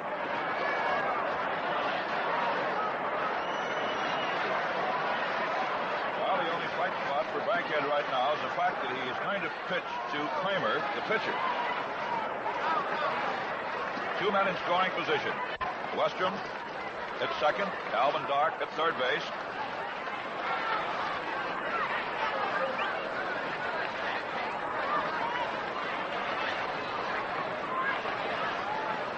Kramer coming up, swinging a couple of sticks. He used to be a good hitting pitcher. This is the same Jack Kramer as with the St. Louis Browns and the Boston Red Sox. He had a great year in 48, won 18 and lost 5. Then in 44, he helped pitch the St. Louis Browns to their first pennant in the World Series, and he won a World Series game, too. Dodger infield laying back, of course. 2 away, they're going for the big out here. New York out in front, 2-1. Bankhead into his full swinging windup. Pumps, comes down the curveball that is low under the knees, ball 1. First base open. Eddie Stanky's out on deck with a windbreaker on. It's rather chilly in the shadows here at Ebbets Field. Ralph Frank is up throwing down on the bullpen for Brooklyn. Bankhead lines, comes in again with a curveball over for a strike, and it's 1-1. Bright, sunshiny day here in Brooklyn, USA. A few angels up above.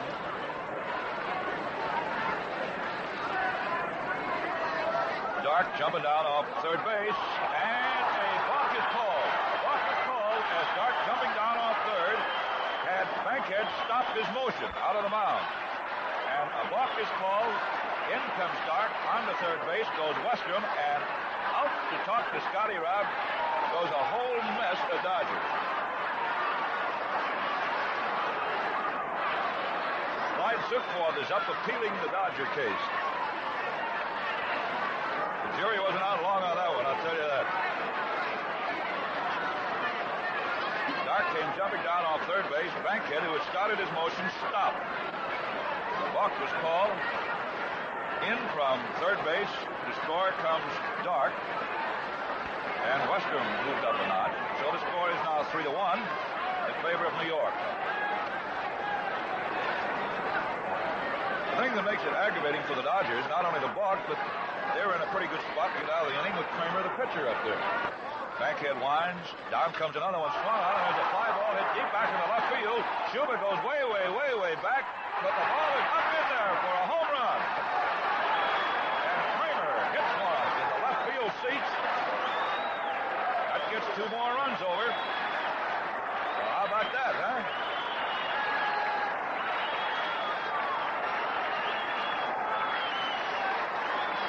Jack Kramer got a hold of a fastball and lofted it back into the left field seats. It just did get in. Landed in the first row. Kramer receives congratulations all the way around. 5-1 in favor of New York.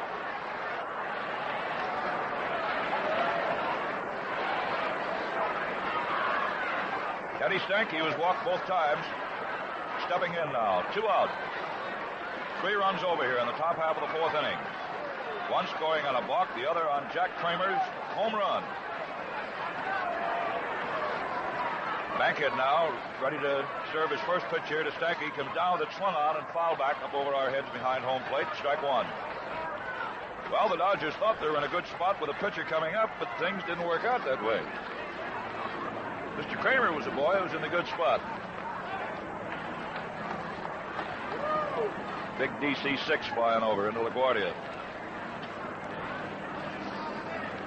Bankhead pitches again, a little Eddie. High inside, ball 1. Ball 1, strike 1. 2 out. Mr. Kramer made sure there wasn't anybody on after he swatted that one. Boy, that's the insult supreme.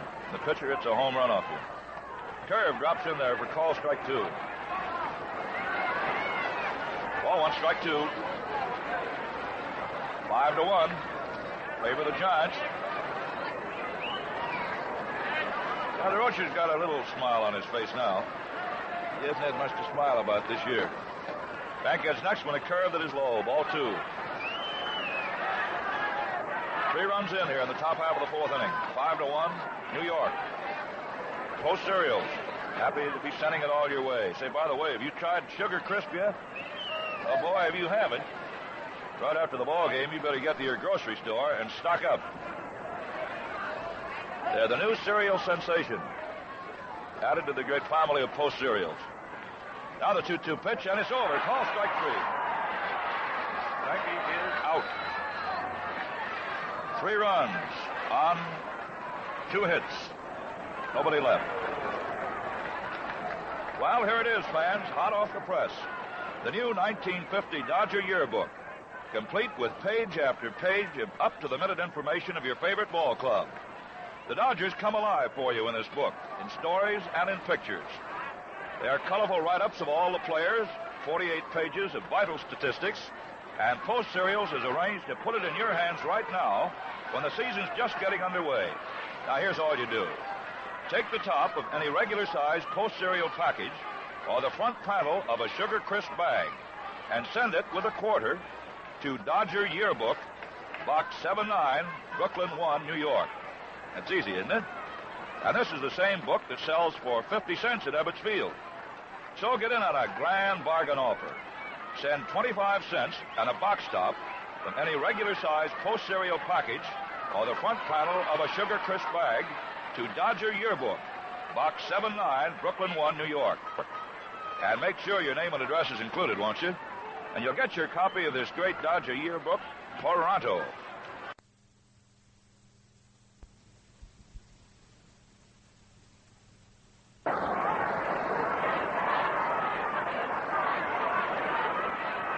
Back at Ebbets Field now, ready to go in the last half of the 4th inning.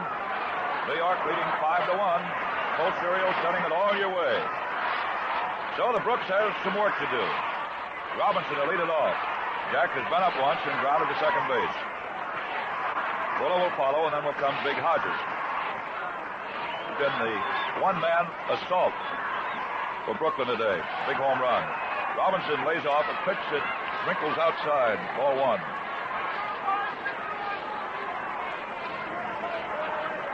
Bobby Thompson out in center field is shaded over towards right center on Robinson.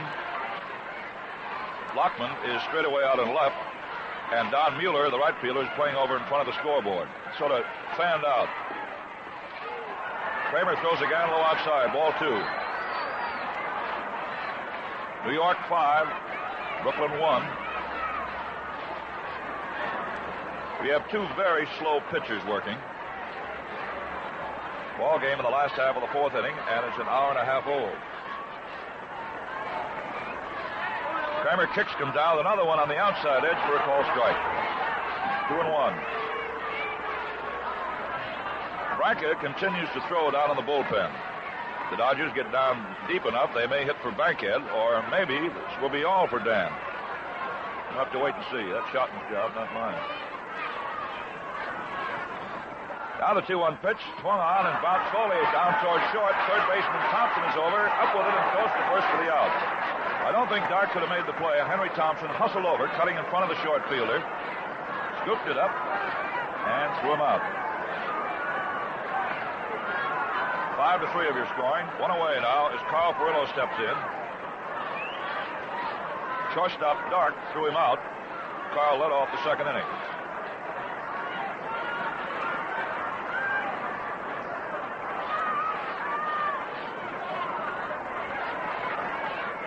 Perillo waiting. First pitch, a let-up one, swung on and hit down into the hole between second and third. There's a long show by Dart. In time, a bang-banger over at first base. Perillo is out on a fine play by Blackie Dart.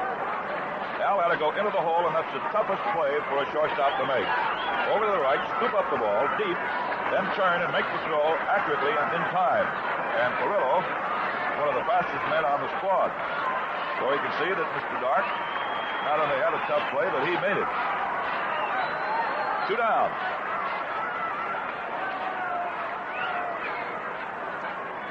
Gil Hodges splashed a big home run with one away in the second inning. His second of the year.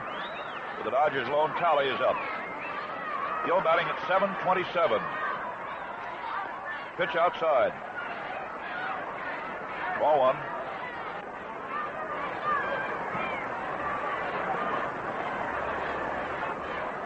Two down here. Last of the fourth inning. 5-1 New York.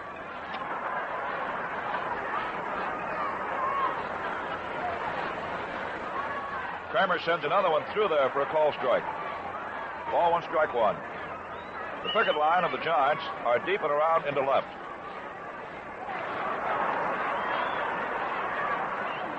Inner defense, playing back deep.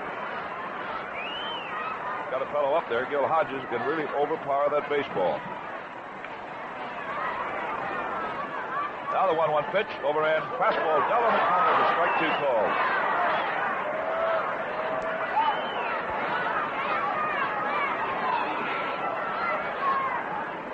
The way Kramer's pitching today, it's hard to believe that the Red Sox, who need pitching very badly, would cut him loose.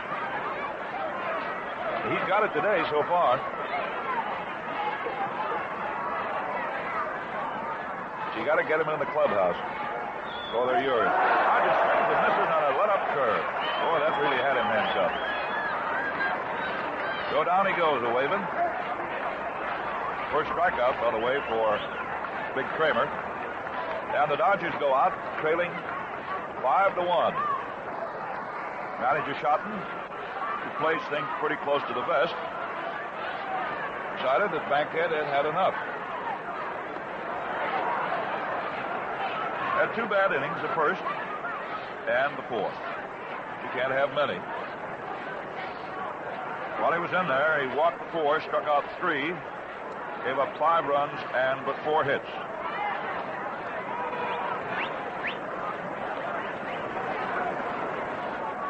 Well, Ralph Branca firing him down out there. Big Ralph was in 34 ball games last year, won 13 and lost 5. Lives in nearby Mount Vernon, New York. He's a big guy, 6'3", 220 pounds. And down in the Dodger bullpen, Jack Banta, a right-hander, is up and throwing.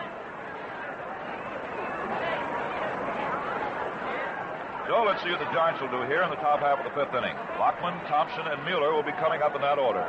5-1 New York. Post Cereals, very happy to be your host this afternoon. Pitch swung on is a high pop fly ball that Reese is calling for down near third and takes it to the out. Well, Lockman is retired by Blanca, who comes out here in the 5th inning on 1 pitch. Bobby Morgan, the third baseman, could have made the play too, but Reese, the shortstop, was angling over and had a better shot at it. So the Dodger captain went in for the catch. 1 away, top of the 5th. And Henry Thompson, with a perfect afternoon, a single and a walk, is up. Hitting at .444. 4 for 9. Left-hand hitter steps away from a fastball inside. Blanca was troubled with a bad arm down at Vero Beach, the Dodgers' spring training quarters. Finally had to have abscess tooth taken care of. And then the arm trouble disappeared, so Ralph was ready to go. And Schotten has dropped him in here in a relief role. Ralph throws again and gets it in for a call strike. Now the 1-1 pitch, a let-up curve, too high. Ball 2.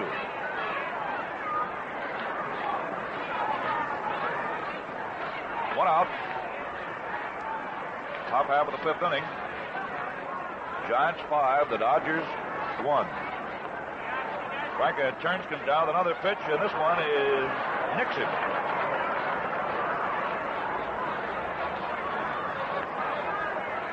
I'll make that officially ball 4.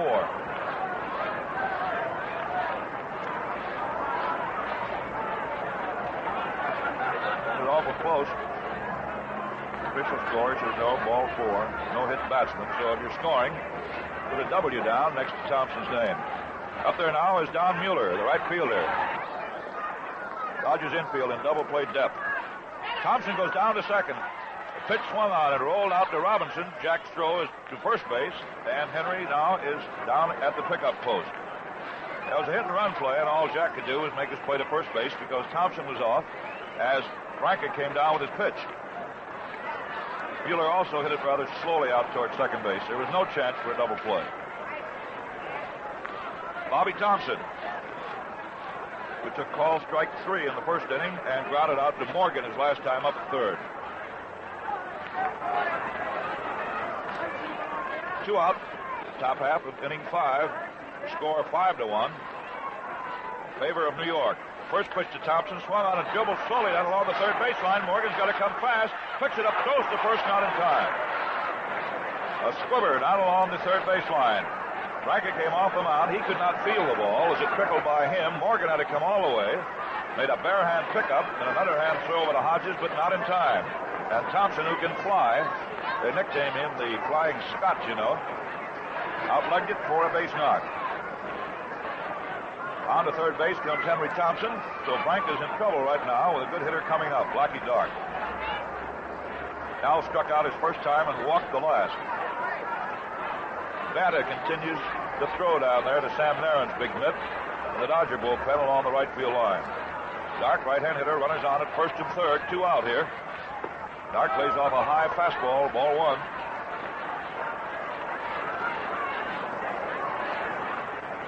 Dark hitting at 385. Outfield shifted into left, although Dark sprays a lot of base hits into right field. Franca holds his stretch, checks both runners, pitches, swung on and hit out to short, races up with it, throws to Robinson. They get a forced play on Thompson. No runs, 1 hit, 2 men left on. Well, friends, you may ask, is there any difference in cornflakes? Oh, man, there's a world of difference. Yes, fans, you taste Post Toasties and see if it isn't better than any other cornflakes you've ever eaten. And it's Post Toasting that makes the difference. You'll say Post Toasties are the freshest, the crispiest, most delicious cornflakes you ever put on the breakfast table. So the next time you're at your grocer's, don't ask for cornflakes. Ask for Post Toasties, the better cornflakes. They're eating proof that it's Post for flavor, Post for freshness, and Post for the most of everything good in cereals. Do you remember that, won't you, Mother? Post Toasties.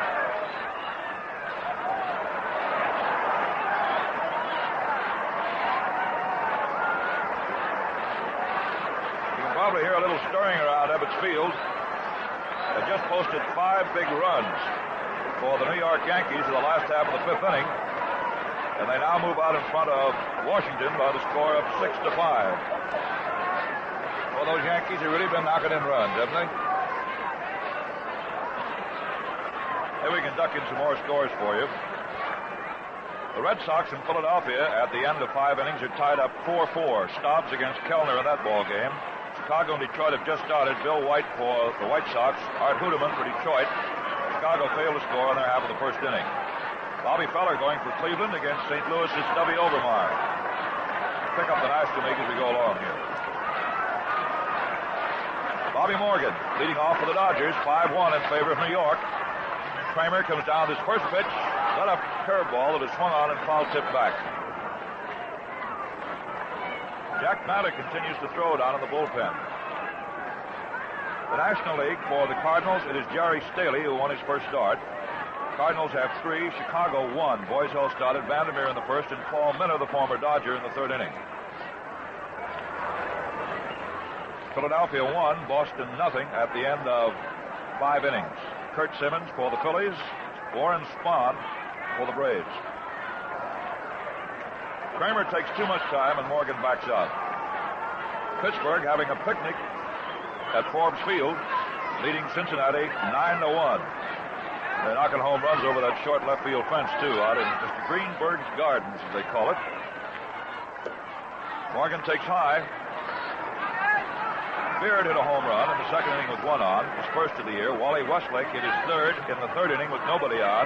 Danny Fernandez hit 1 in the fourth with nobody on, his first.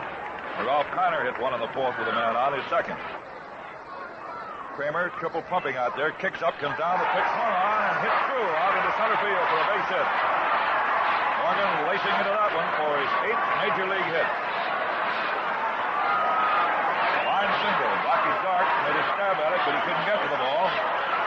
And it brings up Campanella. And that base hit also arouses the crowd here at Ebbets Field. Boy, there are a lot of kids here today, and they're sure letting you know they're here. Well, there's no better way that I know of for young people to spend a Saturday afternoon but at a ballpark someplace. Or playing the game themselves.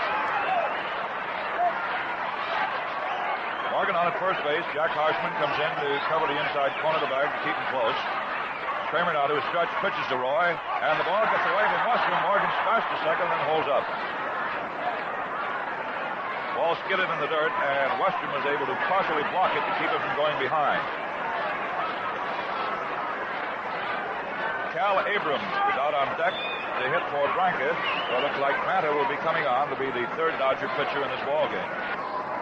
Big Jack now comes to his top position. Morgan down off first base. The pitch to Campanella, swung on, hit down to third, and through Thompson's leg out in the left field. Morgan comes on down to second base, and an error is charged. Oh, that looked like the start of a double play. Henry Thompson, the giant third baseman, got in front of it, and the ball went right through his legs on into left field, and he's charged with a boot. So the Dodgers see a little light as Cal Abrams now comes up, and DeRocher is going to the mound.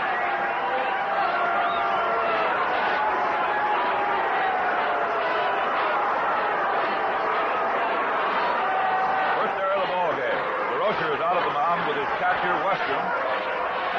Eddie Stanky has come in from second base. And they're all surrounded by Mr. Kramer, who's big enough. The old gag about Jack is once around Kramer is twice around Long Island.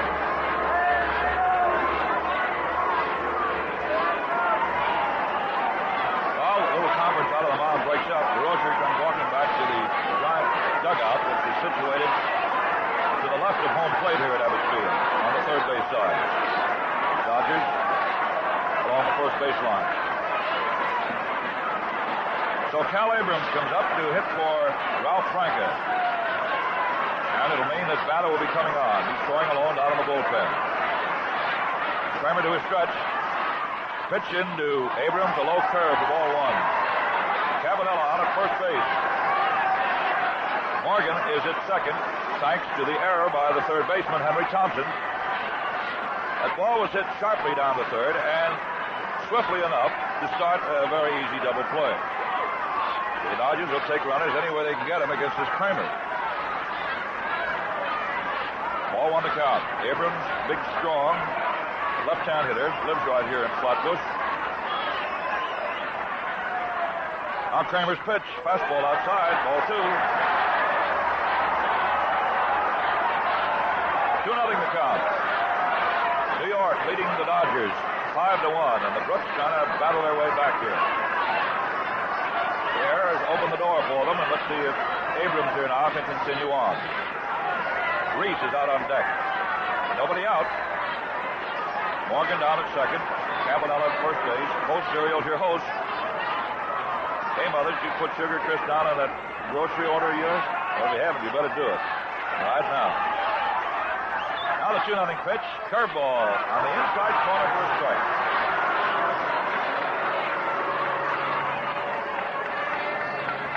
Ball 2, strike 1.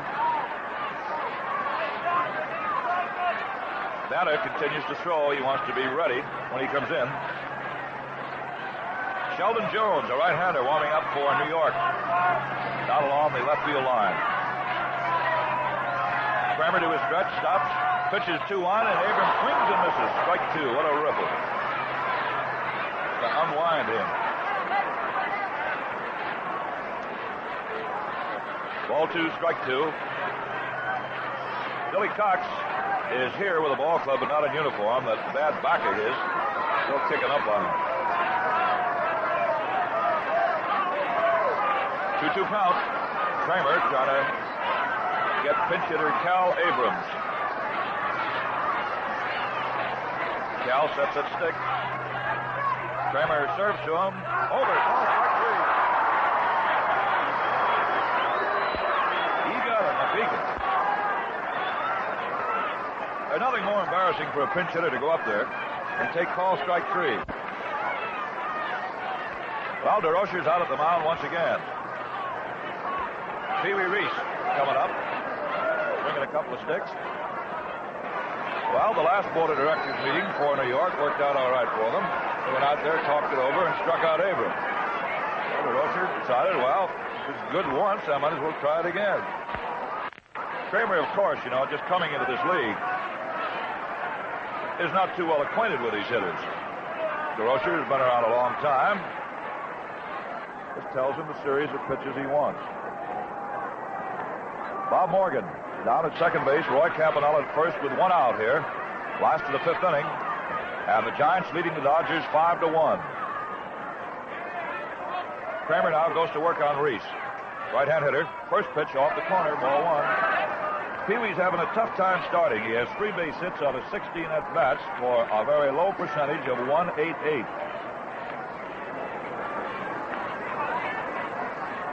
When you get about $35,000 a year, you just don't hit .188.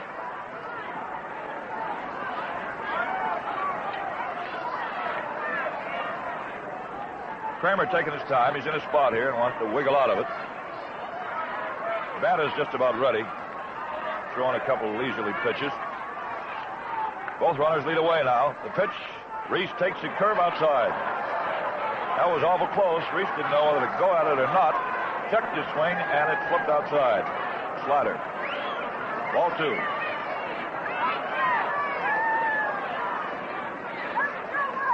Sheldon Available Jones, as he is known to the trade. Right-hander tuning up for New York.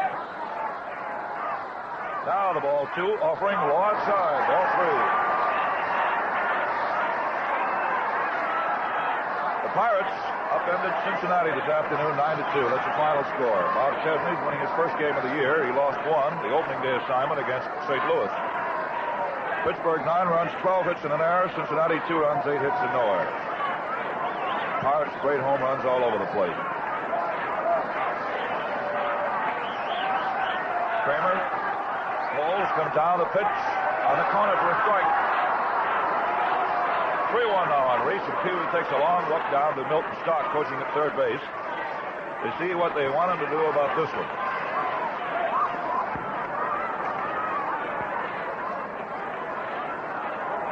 Big pitch for Kramer. Here it is. Low outside, ball 4, and they load it up.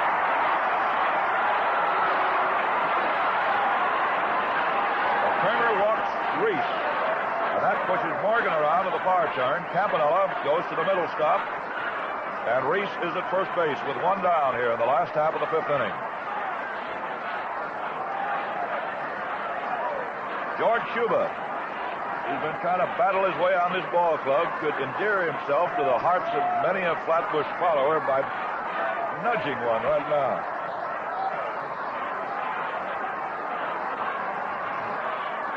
They're stacked up for him. Kramer doesn't have a place to put anybody else. Now his first pitch to Schuba. A curveball drops on the inside corner for a strike. Boy, listen to those umpires in the stands. There'll be 3 men who are going to get paid for doing their job today of calling balls and strikes and outs or safe. Messrs. Robb, Barlick, and Donatelli. Strike one on Schuba, left-hand hitter. Here's a pitch. There again, strike two call.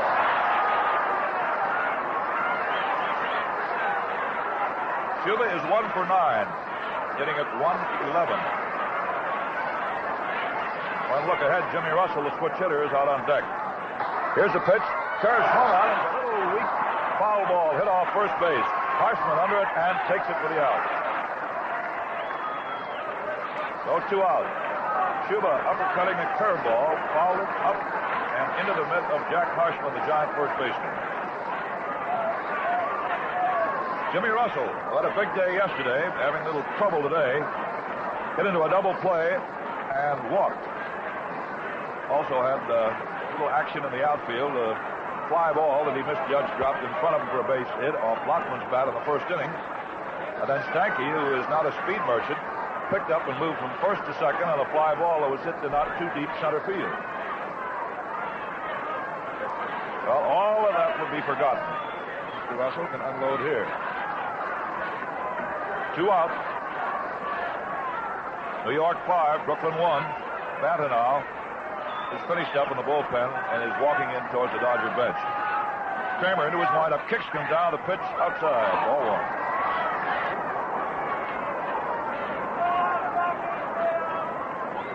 Russell 2 for 5 in this young season.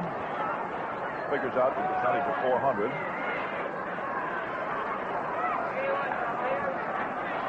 Switch hitter batting left-handed against Kramer's right-hand stuff. Outfield swung way around in the right. Infield laying back. Right side very deep. Harshman and Stanky. Ball 1. Kramer ready to deal off another one. Here's the pitch. High outside fastball. Ball 2. Reese at first base. Campanella at second. And Bobby Morgan at third with 2 down. That's the picture here. A nice Saturday afternoon crowd looking on. And Post Cereals sending it all your way. Friends, have you tried Sugar Crisp yet? Boy, if you haven't, you're missing a sensational breakfast treat. Talk of the country, Sugar Crisp. Another great Post cereal. Kramer goes outside, ball 3.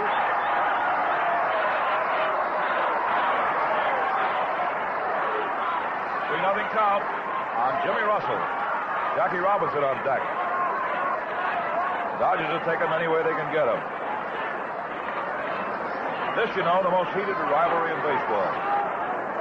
Giants and Brooklyn.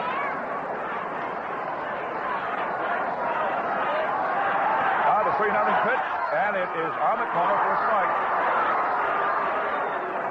Kramer hanging on the edge out there. He's got a 4-run lead. 5-1 New York.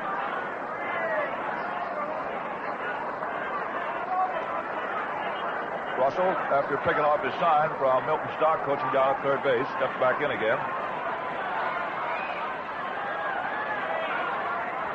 Kramer now goes into his pumping motion. Count 3-1. Here's the pitch. Strike 2 call. Curveball that dropped in there. So after 3 bad pitches, Kramer has got 2 good ones in there. One a fastball and the other a curve. They run the count all the way down, and now the merry-go-round will start. Full count. 2 out, bases loaded. They'll be off and running at Ebbets Field.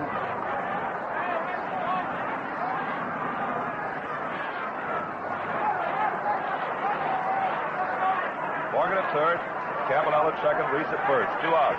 Everybody goes. Kramer into his full windup. Here comes a pitch, and it is low for ball 4. Oh, and it's Rushton. They ripped off his mask. Kramer comes running down off the mound. And Mr. Robb right now is getting a verbal going over. Scotty flips his mask off and walks away. Western, however, follows right along with him. So Russell walks on the 3-2 pitch to force in Morgan. Campanella comes on to third base. Reese goes to second, Russell to first, and it is now a 5-2 ball game. DeRocher goes to the mound. It's kicking away at the dirt out there, and things are hot. A 5-2 ball game the way it stands right now. Jimmy Russell just walking with a sack soaked. Forced in Morgan. And you must credit Russell with a run batted in, by the way, if you're keeping score. And brings up Jackie Robinson, the National League defending batting king. Boy, a big blow to get the Dodgers right back in this one. 5-2 New York. Kramer waddling around in trouble out there. Big Jack kicks him down a pitch way outside, ball one.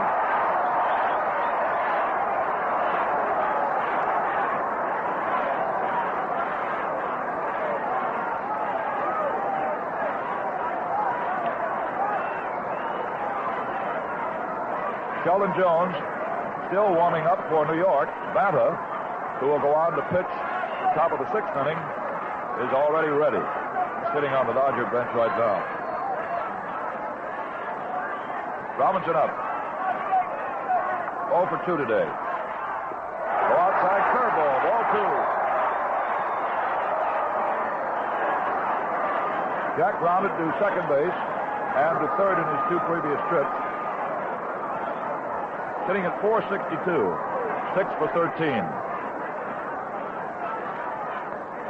Now let's spot the bump out his 7th hit. One out, and there's a looper that is going out into center field for a base hit.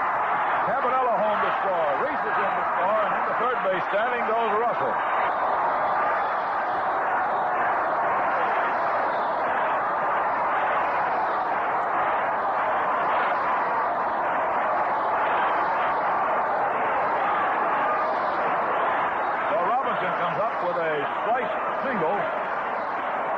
Into center field. Yankee went out. He couldn't get to it. It's dropped in, and then there's a ball hit on the turf of the outfield grass. It had so much spin on it that it almost went at right angles towards right center field. Like you take a good 9-iron and knock it up on the green, he goes up and growls. You mean you hope it does. So the Dodgers right back in it. They've got 3 runs in the bank here in the last half of the 5th. Tying run is on at third base and brings up Carl Furillo. 5-4, New York. Aren't you glad you came along?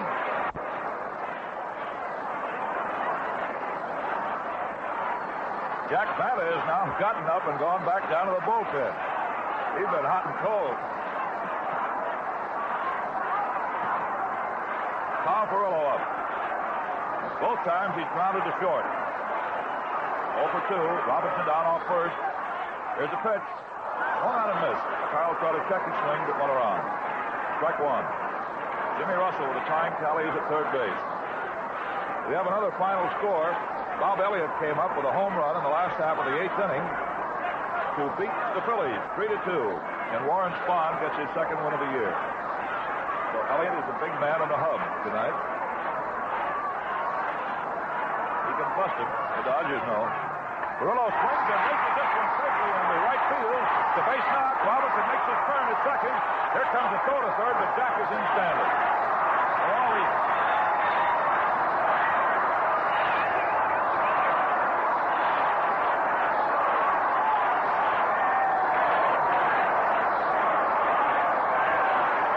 Carl Furillo gets the Dodgers even at 5 runs with a line single into right.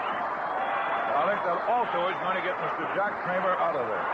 DeRocher is slowly walking to the mound.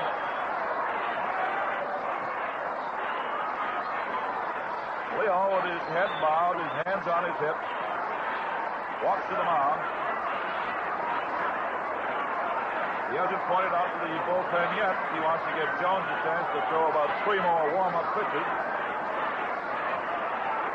And now there's the motion to the left field bullpen. Mr. Sheldon Jones, you're available for duty.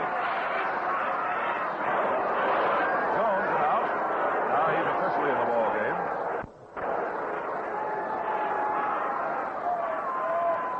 DeRocher goes back to the dugout. The Giants, you know, have not won a ball game this year. They've dropped 3. 1 of the Dodgers and 2 to the Braves in their opening series at the Polo Grounds. And with Kramer pitching along behind a 5-1 lead, things were rather pleasant in the Giant dugout. And then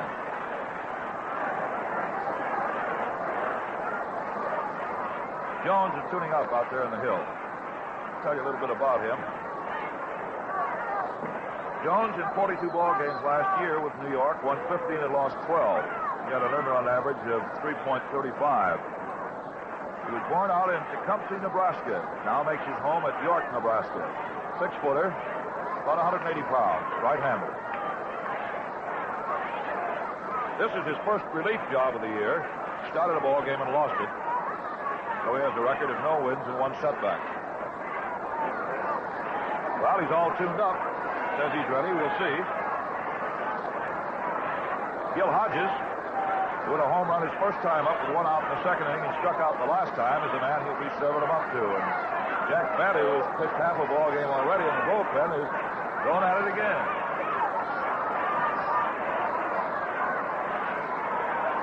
All these days in Brooklyn.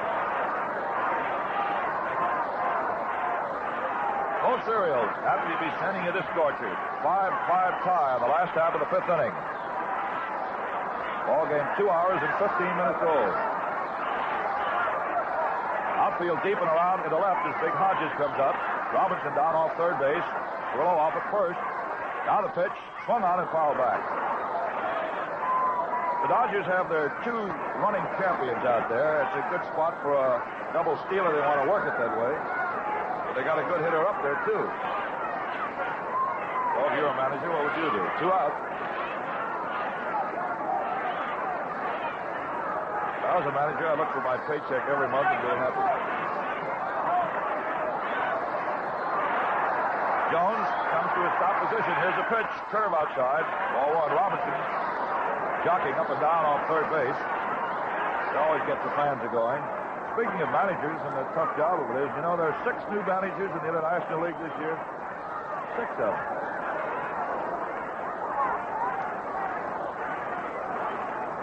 Hodges, big, strong Hoosier. Robinson jumping off third. The pitch way outside. Gets away from Weston. No advance, however.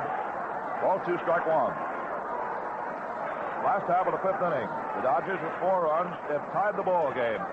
5-5.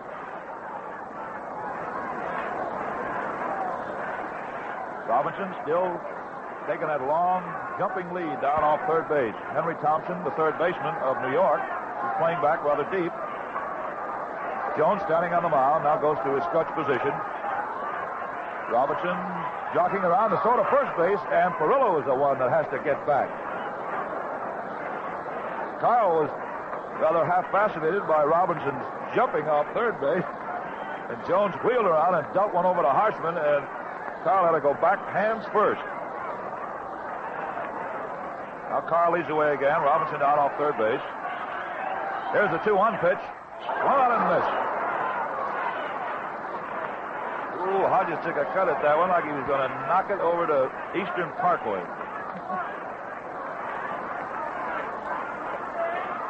Ball 2, strike 2. Those of you around the country, Eastern Parkway is about 4 blocks from here.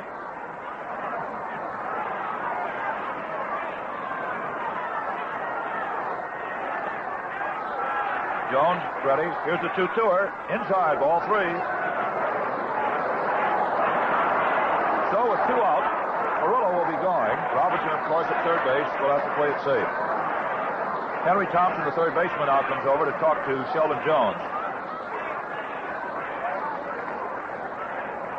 The official paid attendance today, 19,067. Harold Parrott, the traveling secretary of the Dodgers, gracefully bringing it up here. Now Robinson with that big, long, tantalizing lead down off third base. Oh, ready to go. Here's the pitch. Perillo goes. It's full strike 2.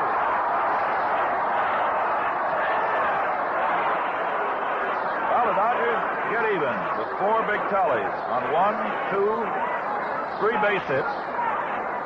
1 giant error, a costly one that opened the door, and the Dodgers sneaked in for 4. And there were 2 walks. They were costly, too. One of them forced in a run. kept the inning alive, set it up for Robinson's single to get 2 in, and Perillo singled into right field to score Russell with a tying run. And that is that. Top half of the 6th inning. Jack Banta now pitching for the Dodgers.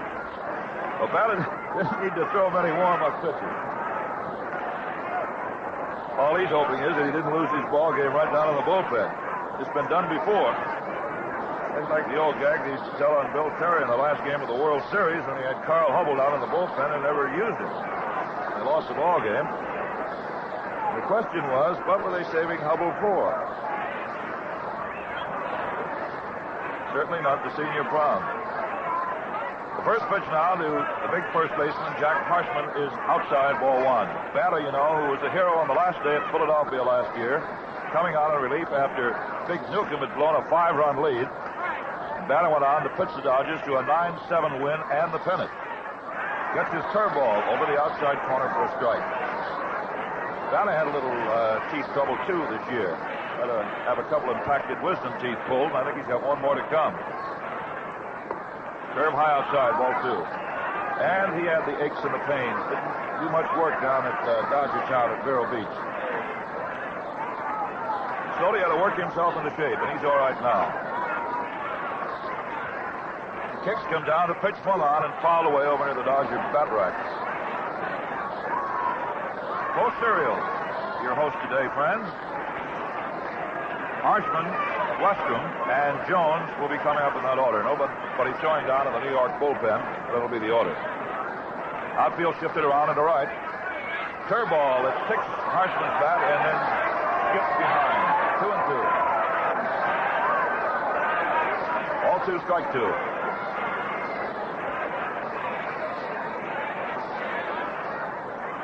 Giants and the Dodgers go at it in game 3 tomorrow. We'll be here. Swing and miss for strike 3. Chased a fastball that was hopping. So the second time Harshman has struck out. Rocher has been alternating Harshman and LaFeta at first base during spring training at Phoenix, and on their swing through the country and back to the Polo Grounds. And with Harshman a waving like that, Mr. LaFeta may get a chance. Western, the catcher, up. Looks at a curveball over for a strike. Banta has a very deceptive sidearm wheeling delivery. He really crossbar you. Curveball, sharply breaking outside, ball 1. Clarence Podvilan, who won his first start in the major leagues down at Philadelphia the other day, is throwing down in the bullpen now. Curve swung out and fouled back up over our heads. Banta was in 48 ball games in Brooklyn last year, won 10 and lost 6. From Hutchinson, Kansas, 6'2 and a half, 171 pounds. Gets his fastball through there, but call strike 3. Really barreling that apple. So Banta comes on. Maybe the long warm-up, the thing he needs. Struck out Harshman and Westrom, and now goes to work on the pitcher. 2 out, top half of the 6th inning. Got a 5-5 humdinger squirming here at Ebbets Field. Bo Serial sending it all your way. That is curveball to the pitcher, Sheldon Jones, is blowing away for ball 1.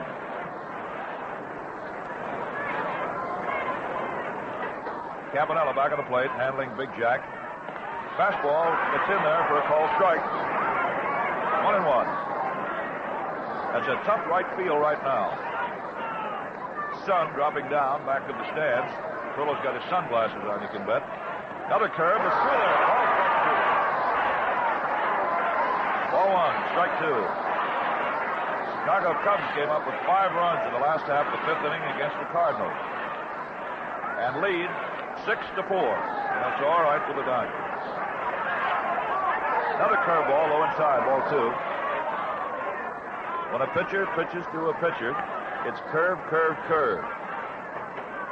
And that's all that Jack has been showing up here to Sheldon Jones. Now the 2-2 pitch. Here it is. Swung on and foul right up and over our heads. We were ready to move. Johnny Durr didn't know which way to go here. It's straight up. See, our radio booth here at Ebbets Field is wide open.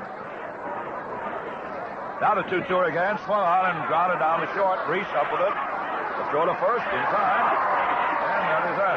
Banneker down to put the Giants down. 1-2-3 in the top half of the sixth inning. New York 5 and the Dodgers 5. Friends, you may ask, have the Dodgers been improved over last year? Well, time alone can answer that one. The question number 2, have post cereals been improved? And the answer to that one is a good, strong yes, in more ways than one. Now take that great new triple wrap package. That, my friends, is what brings post cereals to your breakfast table, fresher than ever before. In fact, guaranteed fresh. There's a sealed inner wrap, and then there's the sealed carton itself, and the sealed outer wrap. 3 separate wrappings that bring you your post cereals so fresh they taste just toasted. So you try any one of our nourishing, swell-tasting post cereals, and if you don't agree it's the freshest tasting cereal you ever enjoyed, well, Post will give you triple your money back. That's fair enough, isn't it? Now, remember then, when you get Post, you get the most of everything good in cereals. So let's see what goes here now in the last half of the sixth. The Dodgers batted around the last time with Morgan starting it off. Let's see what they can do here. Right-hand hitter.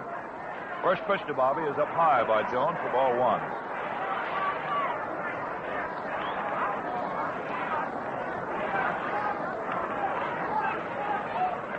Jones into his windup. Kicks him down with another one, and down goes Morgan. Going up around the peak of his cap. Bobby's really been the jack-in-the-box for the Dodgers. He was up and down at Philadelphia. And boy, was he moaning coming back on the bus to the hotel the other night when Big Hodges got up and slammed a home run on the left field seats. Morgan came up, the next man, and they low-bridged him. So he said, what kind of a game is this? Hodges hits the home run, and I take the rap for it. Pitch is way outside for ball 3. Jones comes down again, and Morgan has to almost squat again. Ball 4. High upstairs.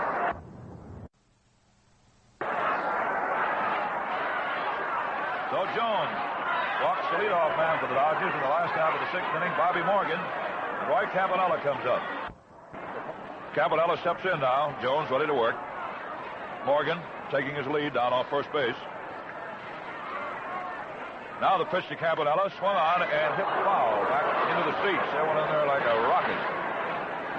Campanella started to swing, checked his bat, but held it right there in the strike zone, and the ball came down, hit the stick, and then skidded back like a shot into the stands. Strike 1. New York 5, Brooklyn 5. That's the way this one stands here in the last half of the sixth. Nobody out, and Bobby Morgan on at first base. Here's a pitch. Campanella swings. Ooh, what a ripper. Strike 2. Monty Kennedy, who was originally scheduled to start today's ball game, is now up and throwing down on the bullpen. Both clubs coming with some of their top men. A 5-5 deadlock here. Throw to first base. Morgan back with a couple of quick steps.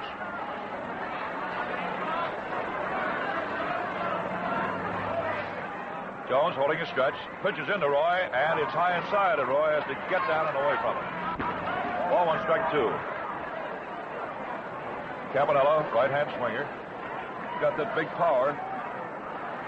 3 for 9. He's hit 1 home run. Now the pitch to Roy. He checks his swing on a curveball that dropped low outside. Ball 2, strike 2. All the St. Louis Cardinals answered back after Chicago got 5 runs in the last half of the 5th inning. They came up with 2 of their own in the top half of the 6th inning. Got themselves up there in a 6-6 deadlock. John infield in double play position.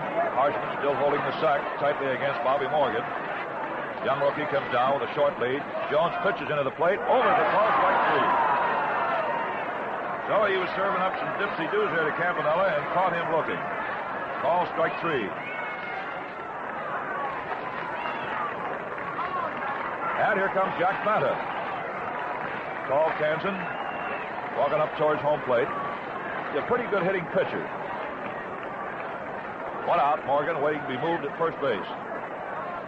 The same Bobby Morgan, who won the most valuable player award in the National League and also the batting crown.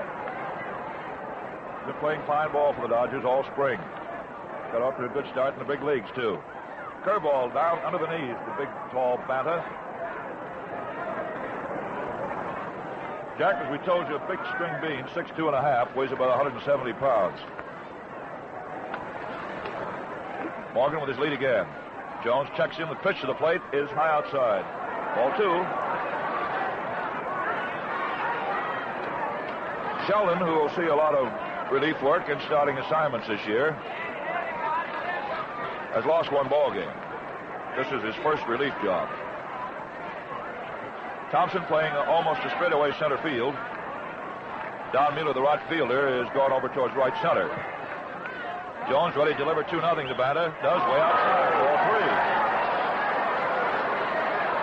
The Giants 5 and the Dodgers 5. One down in the last half of the 6th inning.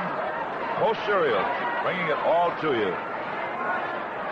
And Mother, don't forget Sugar Crisp, the new cereal sensation. Another fine post cereal. Banta with the count his way 3-0 will be taking. Jones now steps off the mound, looking out towards the left field bullpen. Banta in turn just takes one step out of the batter's box. Now he's back in again, and Jones ready to work. Morgan with his lead once more. Here's a 3-0 pitch. Go outside. Ball 4. Banta, without looking at a strike, is on at first base, and that pushes Morgan up a notch to second. Westrom goes to the mound, and Reese walks up to the plate. Reese up there. Dodgers with 2 mates aboard. Pitch, a pass ball down inside. Ball 1. Morgan, who opened up with a walk. Strikeout by Campanella. Sandwich in with another walk to Banta. And the Dodgers have something cooking here. 1 out. 5-5 tie. Jones waiting around, a little control difficulties right now. Check second base, throws to Reese, and Pee Wee takes down inside again. Ball 2. Reese hitting at 188. Walked his last time up. Hit into a force play and fly to left field. And now DeRocher has switched his bullpen and has Kirby Higbee and Andy Hansen up throwing, a couple of right-handers. Jones pitches the plate, swung on, a ground ball is hit through inside third base. There's Morgan around third base, coming on in to score, and Banta goes into third base, is held up on a double by Reese. O'Keefe unknots it, and Brooklyn leads now 6-5. A double inside third base. Lockman had a little difficulty picking that ball up as it rattled around down in the bullpen. Banta thundering into third base. Morgan scooted around to dent the dish. The Dodgers lead 6-5. And Jones getting his lumps. Timely double by Pee Wee. That for Reese is his first run batted in this year. George Schuba going to get an intentional pass. Well, they're pitching wide to him. Ball 2. First base is open, so they'll load him up with 1 out. Take a chance on getting the double play and getting out of a big inning. Ball 3.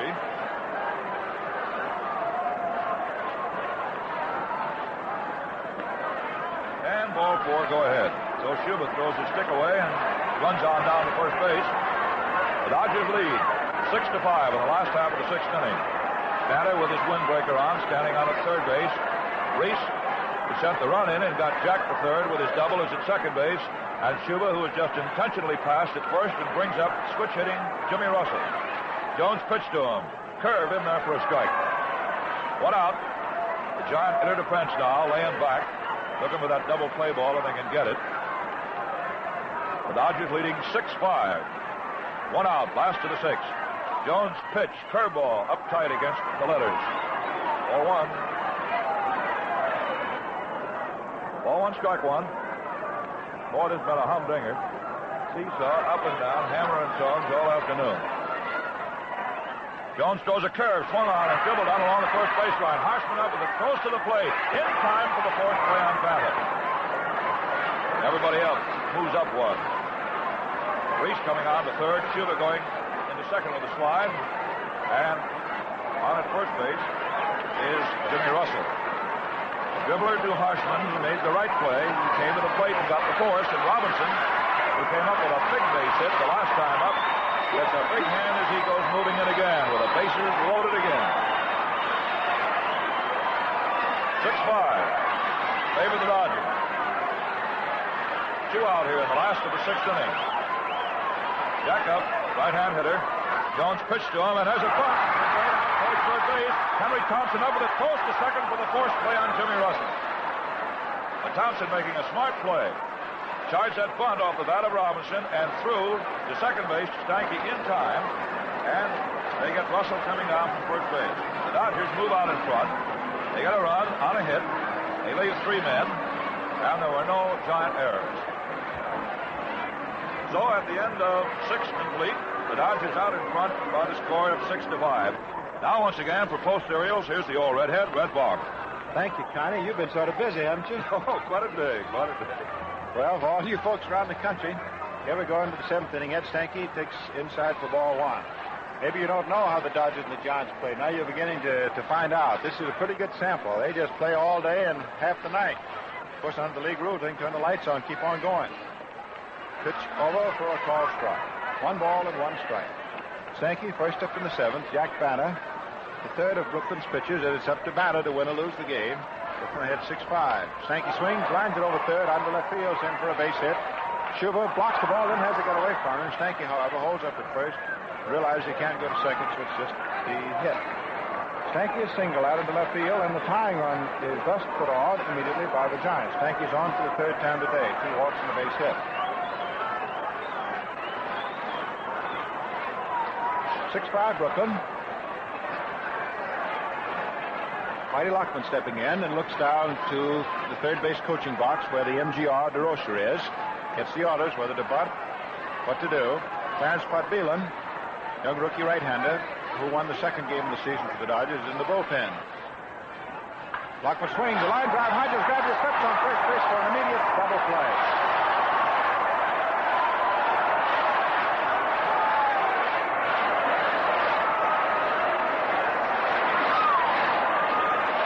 Almost before you could detail it. There was a wicked line drive. First baseman Hodges grabbed it in his mitt, that big meat hand, stepped on the bag, foul, just like that.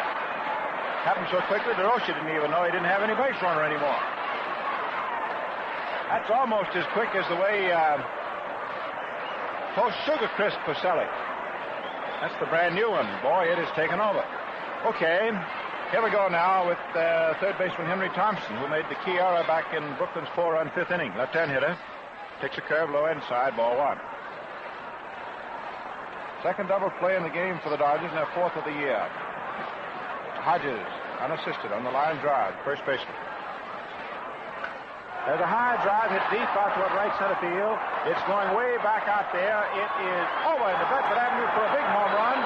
And it's a brand new ball game, and Henry Thompson knocks it, and to his home will be sent a case of Sugar Crisp. Oh, he hit it high over that 40-foot screen in right center field. So it's all even at 7-7. Just give Thompson a run for a perfect day. He'd had a single and 2 walks, and now he has his home run. And this gives Henry 5 hits out of 10 at-bats. It's his 4th run batted in and 3rd home run of the season. He's leading the Giants in the extra bases. Don Mueller up. Batter's pitch is a curve over for a call strike. Brand new ball game. Big home run by Henry Thompson. He got it. As a ball hit down the right field corner, Ferrello goes over, jumps and makes a one-handed catch at the base of the concrete wall. And the Giants really hit Battle very hard to only come out of there with just 1 run. Everybody up there hit that ball. Double play broke the back of it. 1 run, 2 hits. So she's all tied, 6-6. So the ball game is bigger and better than ever, isn't it? And folks, the 1950 Dodger Yearbook is bigger and better than ever. And it's brought your way by Post Cereals. Now, wherever you are, listen. Here's a wonderful new book for you Dodger fans, for baseball lovers everywhere. Pictures galore, up-to-the-minute statistics about every player on the Brooklyn team. And you'll enjoy owning a copy because it's a fine way to get acquainted with every man on the roster right from his first day in baseball. And to be sure to get your Dodger yearbook right away, here's what you do. Send a box top from any regular-sized Post cereal package or the front panel of a Sugar Crisp bag together with a quarter to Dodger Yearbook, Box 79, Brooklyn 1, New York. And we'll have your book coming your way within a couple of days. It's the very same book that sells at Ebbets Field for 50 cents. Carl Perello, first up last of the seventh. Sheldon Jones, the right-hander on the mound for New York. His game to win or lose, too. 6-6 tie. Curve, low outside. Ball one. A couple of young, hard-throwing right-handers are going at it now. Gladys Gooding at the electric organ here at Ebbets Field just played my old Kentucky home as a tribute to Commissioner Chandler, who's attending today's game. Pass ball over for a false strike. 1-1. Jones, right-hander, delivers. Perello swings and misses. Strike two. 1 ball, 2 strikes. 1-2. Jake Bittler, coaching on his 56th birthday at first base. Milton Stark, who happens also to be Eddie Stanky's father-in-law, coaching at third. Sheldon Jones, who a couple of years ago was a professional fighter, then decided baseball was a better athletic enterprise. Sheldon Jones on the mound. Dark brown eyes. Perello leans in. Curve is outside, and it is ball 2. 2 balls, 2 strikes. 2-2. Pittsburgh has defeated Cincinnati 9-2.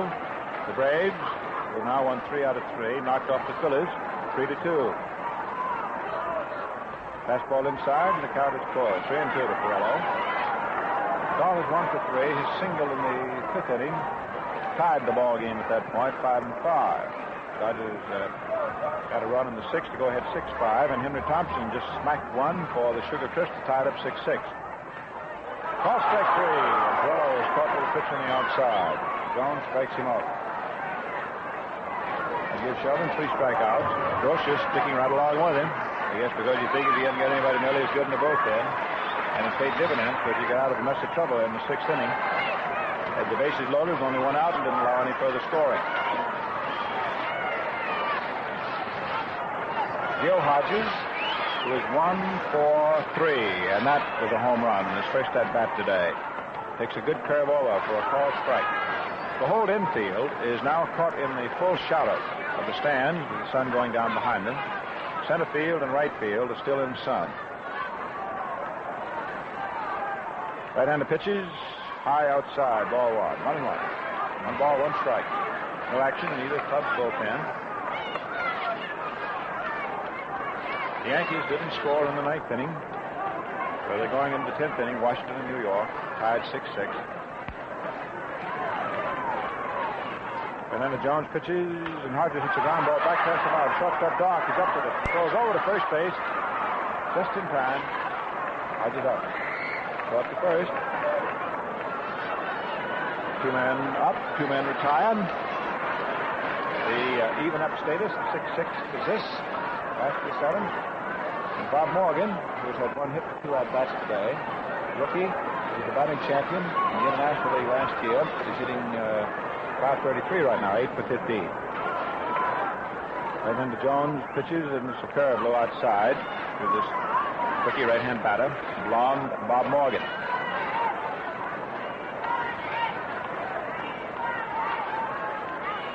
Infield is back.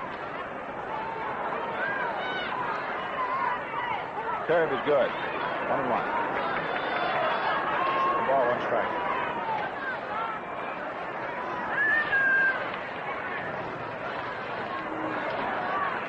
Giants are fighting desperate to win their first game out of 4 this year. Morgan takes a curve outside, ball 2. Dodgers fighting just as grimly to make it 3 straight victories for them. They lost opening day at Philadelphia. There is no quarter asked, and there's certainly none given when these 2 clubs lock horns, I tell you that. 2-1 pitch. Fastball is good at the knees for call strike 2. 2-2.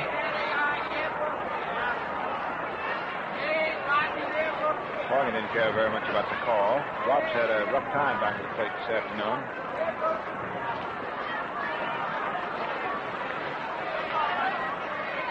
Two and two.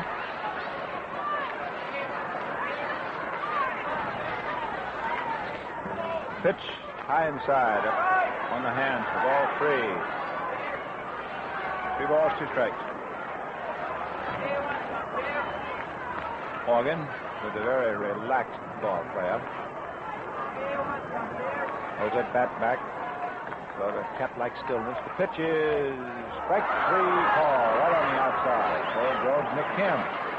Sets the Dodgers down in order, 1, 2, 3 in the last half of the 7th inning. That's 4 strikeouts for Sheldon, A for Abel or available Jones. And here we go into the 8th inning. The center fielder Bobby Thompson pushed up for the Giants, taking batter's curve for a called strike. Curveball swung on, and there's a high fly in the short center. Russell coming in. He's under it. And he's got it. So that is all for center fielder Bobby Thompson, first up in the 8th inning. Alvin Dock, the shortstop, who's gone 0 for 2. Right-hand batter. Curve swung on line right back to the middle, out into center field, and it's a base hit for Dock. And he's right on around first, takes a big turn and holds up. The throw coming in from Russell to second base to shortstop, Reese covering. The Dock comes up for his first hit of the day. Single into center. Rookie Jack Hoshman, tall, slender, left-hand hitting first baseman, is now up to New York, hitting 7th on the batting card. Batter in his stop position. Delivers. There's a ball hit high out into right center field.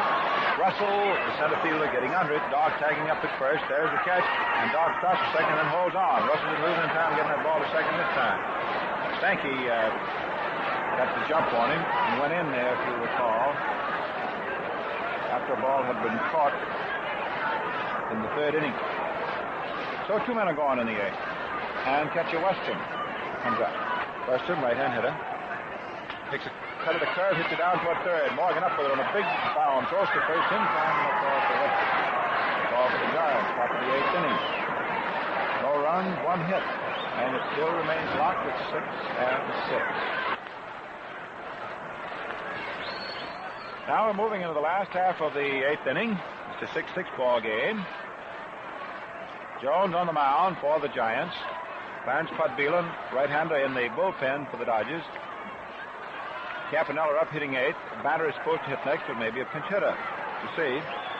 Throw. Curveball right over for a call strike. Manager Shotton, of course, will not make up his mind whether he wishes to hit for batter or not. You'll see what happens to Campanella. Pitch is high inside. Oh, wow. 1-1.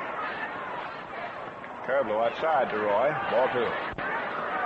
Weston's caught all the way. Hoshman at first base. Stanky at second. Dock at short. And the 3rd baseman, Henry Thompson, who's becoming quite a ball player for the Giants. Left field, Whitey Lockman. In center, Bobby Thompson. And the right fielder is Don Mueller. 2-1 pitch. Fastball through there, and it's 2-2. 2 balls, 2 strikes. Campanella, stocky, very strong, and very durable. Leaning in. 2-2 pitch is swung on and missed. Strike 3. So Roy is struck out. Well, let's see what manager Shotton does. Does he want Batter to hit? Or does he want a hitter for it? It's going to be Jack Batter because, says Mr. Shotton, here at this late stage, 6 and 6, I'll go with my pitcher.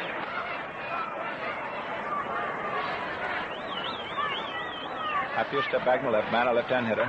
Ground ball hit down to first base. Juggled by Hoshman. Picked up. He can't pick it up.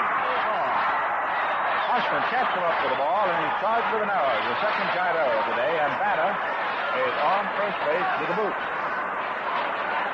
Batter got it on live. He was walked in the 6th inning, you'll recall. Now he gets on through the error of young Jack Hoshman. Pee Wee Reese up. Jack Batter on it first, a 6-6 tie. Just how long the game goes depends a lot, of course, on what Brooklyn does here in the last of the 8th inning. Man, these ball games just as tough as taxes, you know it. Whoa! High inside, gets up the catcher's glove, down the second goes Batter. And Pee Wee dropped to get out of the way of a high inside fastball, and Western couldn't come up with it. charged a wild pitch, and Batter, the possible winning run, goes to second base. Now Jones ready to pitch. Pee-wee cuts as a high pop fly into short left field. Shortstop Dock is out on Rich. And he grabs it for out number 2, and Batter stays put at second base, where he reaches by a series of a combination of an error and a wild pitch. So Reese pops up to short, and George Schuber gets another opportunity. George has not been hitting, and if he's not careful, he's going to be Schuber to the bench, and Gene Homansky back in left field. Schuber has 1 hit for 10. He has not looked completely sure in left field. In other words, he's been quite tense. He had a big opportunity, if you'll recall, in the 5th inning with the bases loaded and 1 out, and he fouled out to the first baseman. He's 0 for 2 today. A 10 batter, outfield toward right. Jones pitches, curve, low outside for ball 1. This could be quite a pivotal at-bat for Schuber. Of course, it may be that he won't get anything too good to hit at with first base open. However, Jim Russell, who follows, I think the Giants regard as a more dangerous hitter, so I expect he'll be pitching to George. However, we'll soon know. Things sort of quiet for a second, but they do not remain quiescent very long around Ebbets Field here in Flatbush. The manager and the jam go out to the pitcher and get him on the mound and say, now listen, you know who's up there hitting, don't you? All right, now listen. Don't walk, but don't give him anything good to swing on. That's what Fitzsimmons says McGraw used to send word out about. Swung on, a line drive hit fast, goes straight into the right field corner for a base hit. Here's Batter around third. He's coming on in to score. Schuber comes into second base and holds up with a double. And it was a pivotal at bat all the way around. And Brooklyn is out in front now, 7-6. 13th run of the game. So Schuber doubles inside first. That's in a run, his first run of the year. And Jack Batter, who got on for the error, scores. That's the 7th run for the Dodgers, and I know DeRocha must be raging because of the 7 Brooklyn runs, only 2 are to be scored as earned. The other 5 are unearned. Now the batter is the switch hitter, Jim Russell. Andy Hansen, tall young right-hander from Lake Worth, Florida, is in the bullpen now for the Giants. The Chicago Cubs came up with a run in the last half of the 9th inning and beat the St. Louis Cardinals for the second straight time, 7-6, and the Cardinals have now lost their last 4 ball games. Pitch, fastball high inside, ball 1. 1-0 pitch, swung on and fouled back. 1-0. The Cubs have beaten the Cardinals 7-6. Paulette, who came on in the 8th inning, is the losing pitcher for St. Louis. The Braves knock off the Phillies 3-2, and the Pirates beat the Reds 9-2. And Washington has just beaten the Yankees in the 10th inning, 7-6. In 7-6 Brooklyn, Russell cuts, fouls it back, and it's a ball and 2 strikes. So things are rapidly coming to a rather dramatic denouement all over the baseball picture this afternoon. Washington hangs on and knocks off the Yankees 7-6 in 10 innings. At the end of 10 and a half innings, it's a 5-5 tie between the Red Sox and the Athletics. Detroit has just beaten Chicago 5-0. Hootman pitches the shutout. Russell takes ball strike 3, kicks about it, that's all, and so ends the last half of the 8th inning here at Brooklyn. That's the 5th strikeout for Jones, and it's a run for the Dodgers on a hit. 1 giant error, which again was decisive. So the Giants are coming in for the top of the 9th, the run behind as Brooklyn leads 7-6. Pete Milne, rookie left-hand hitting outfielder, is going to hit for Sheldon Jones to start the 9th inning, and Jack Batter on the mound for Brooklyn delivers a call strike, fastball on the outside. Batter works. Milne hits a curveball down to first. Up with his Hodges, runs over to the bag. He's there for the out. 1 out. So Milne, hitting for Jones, is retired, commencing the 9th inning. Dodgers 7. Giants 6. Top of the order, Ed Stanky. Stanky crouches, right-hand hitter. Swings as a fly ball hit back into center field. Russell going back, still going back, turns, makes the catch. So the Giants are run behind, are down to their last out. Dodgers 7, the Giants 6. This has been a tough ball game every inch of the way.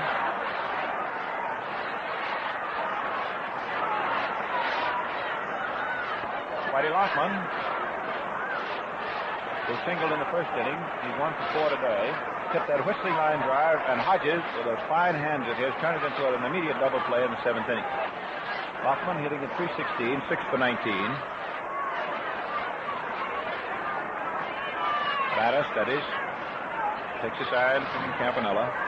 Throws.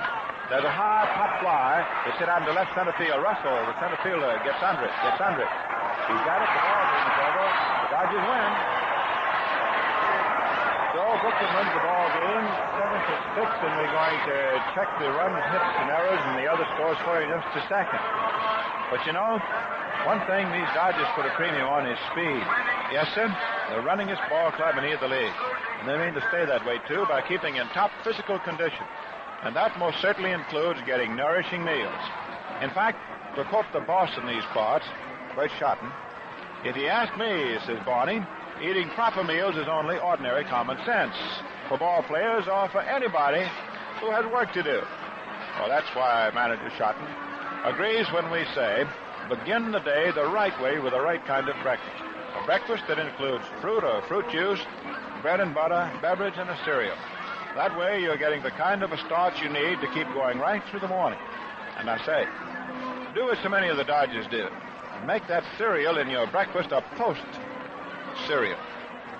Because there is good, solid nourishment in every one of these great P-O-S-T post cereals. Remember that you get the most when you get Post. For the Dodgers today, their third straight win, 7 runs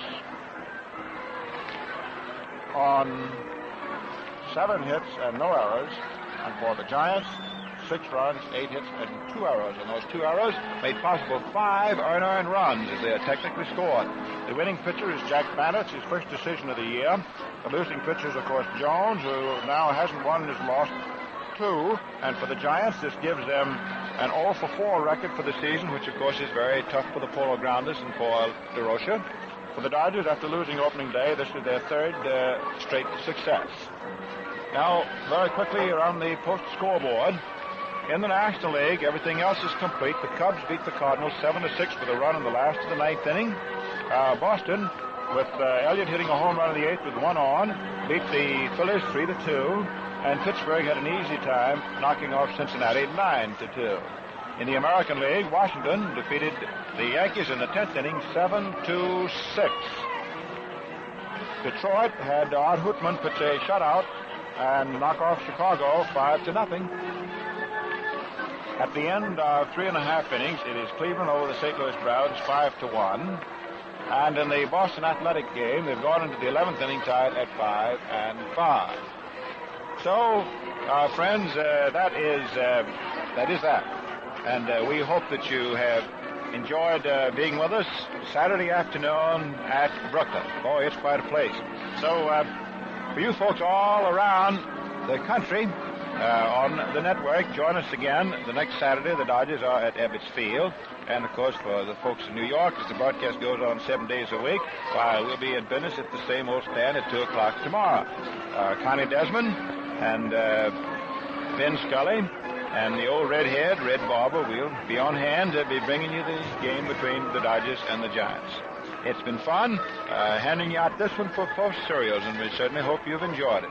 And if you have, remember that you say thanks every time that you bring home a package of any of the famous Post cereals. Post Toasters, Post Grape Nuts and Grape Nuts Flakes, Post Raisin Bran, 40% Bran Flakes, or Post Hens. And say, if you're one of the folks who haven't tried Post Sugar Crisp yet, man, be sure to look for the cellophane bag with the 3 little honey bears on it today. And now this is the old redhead, Red Barber, saying so long.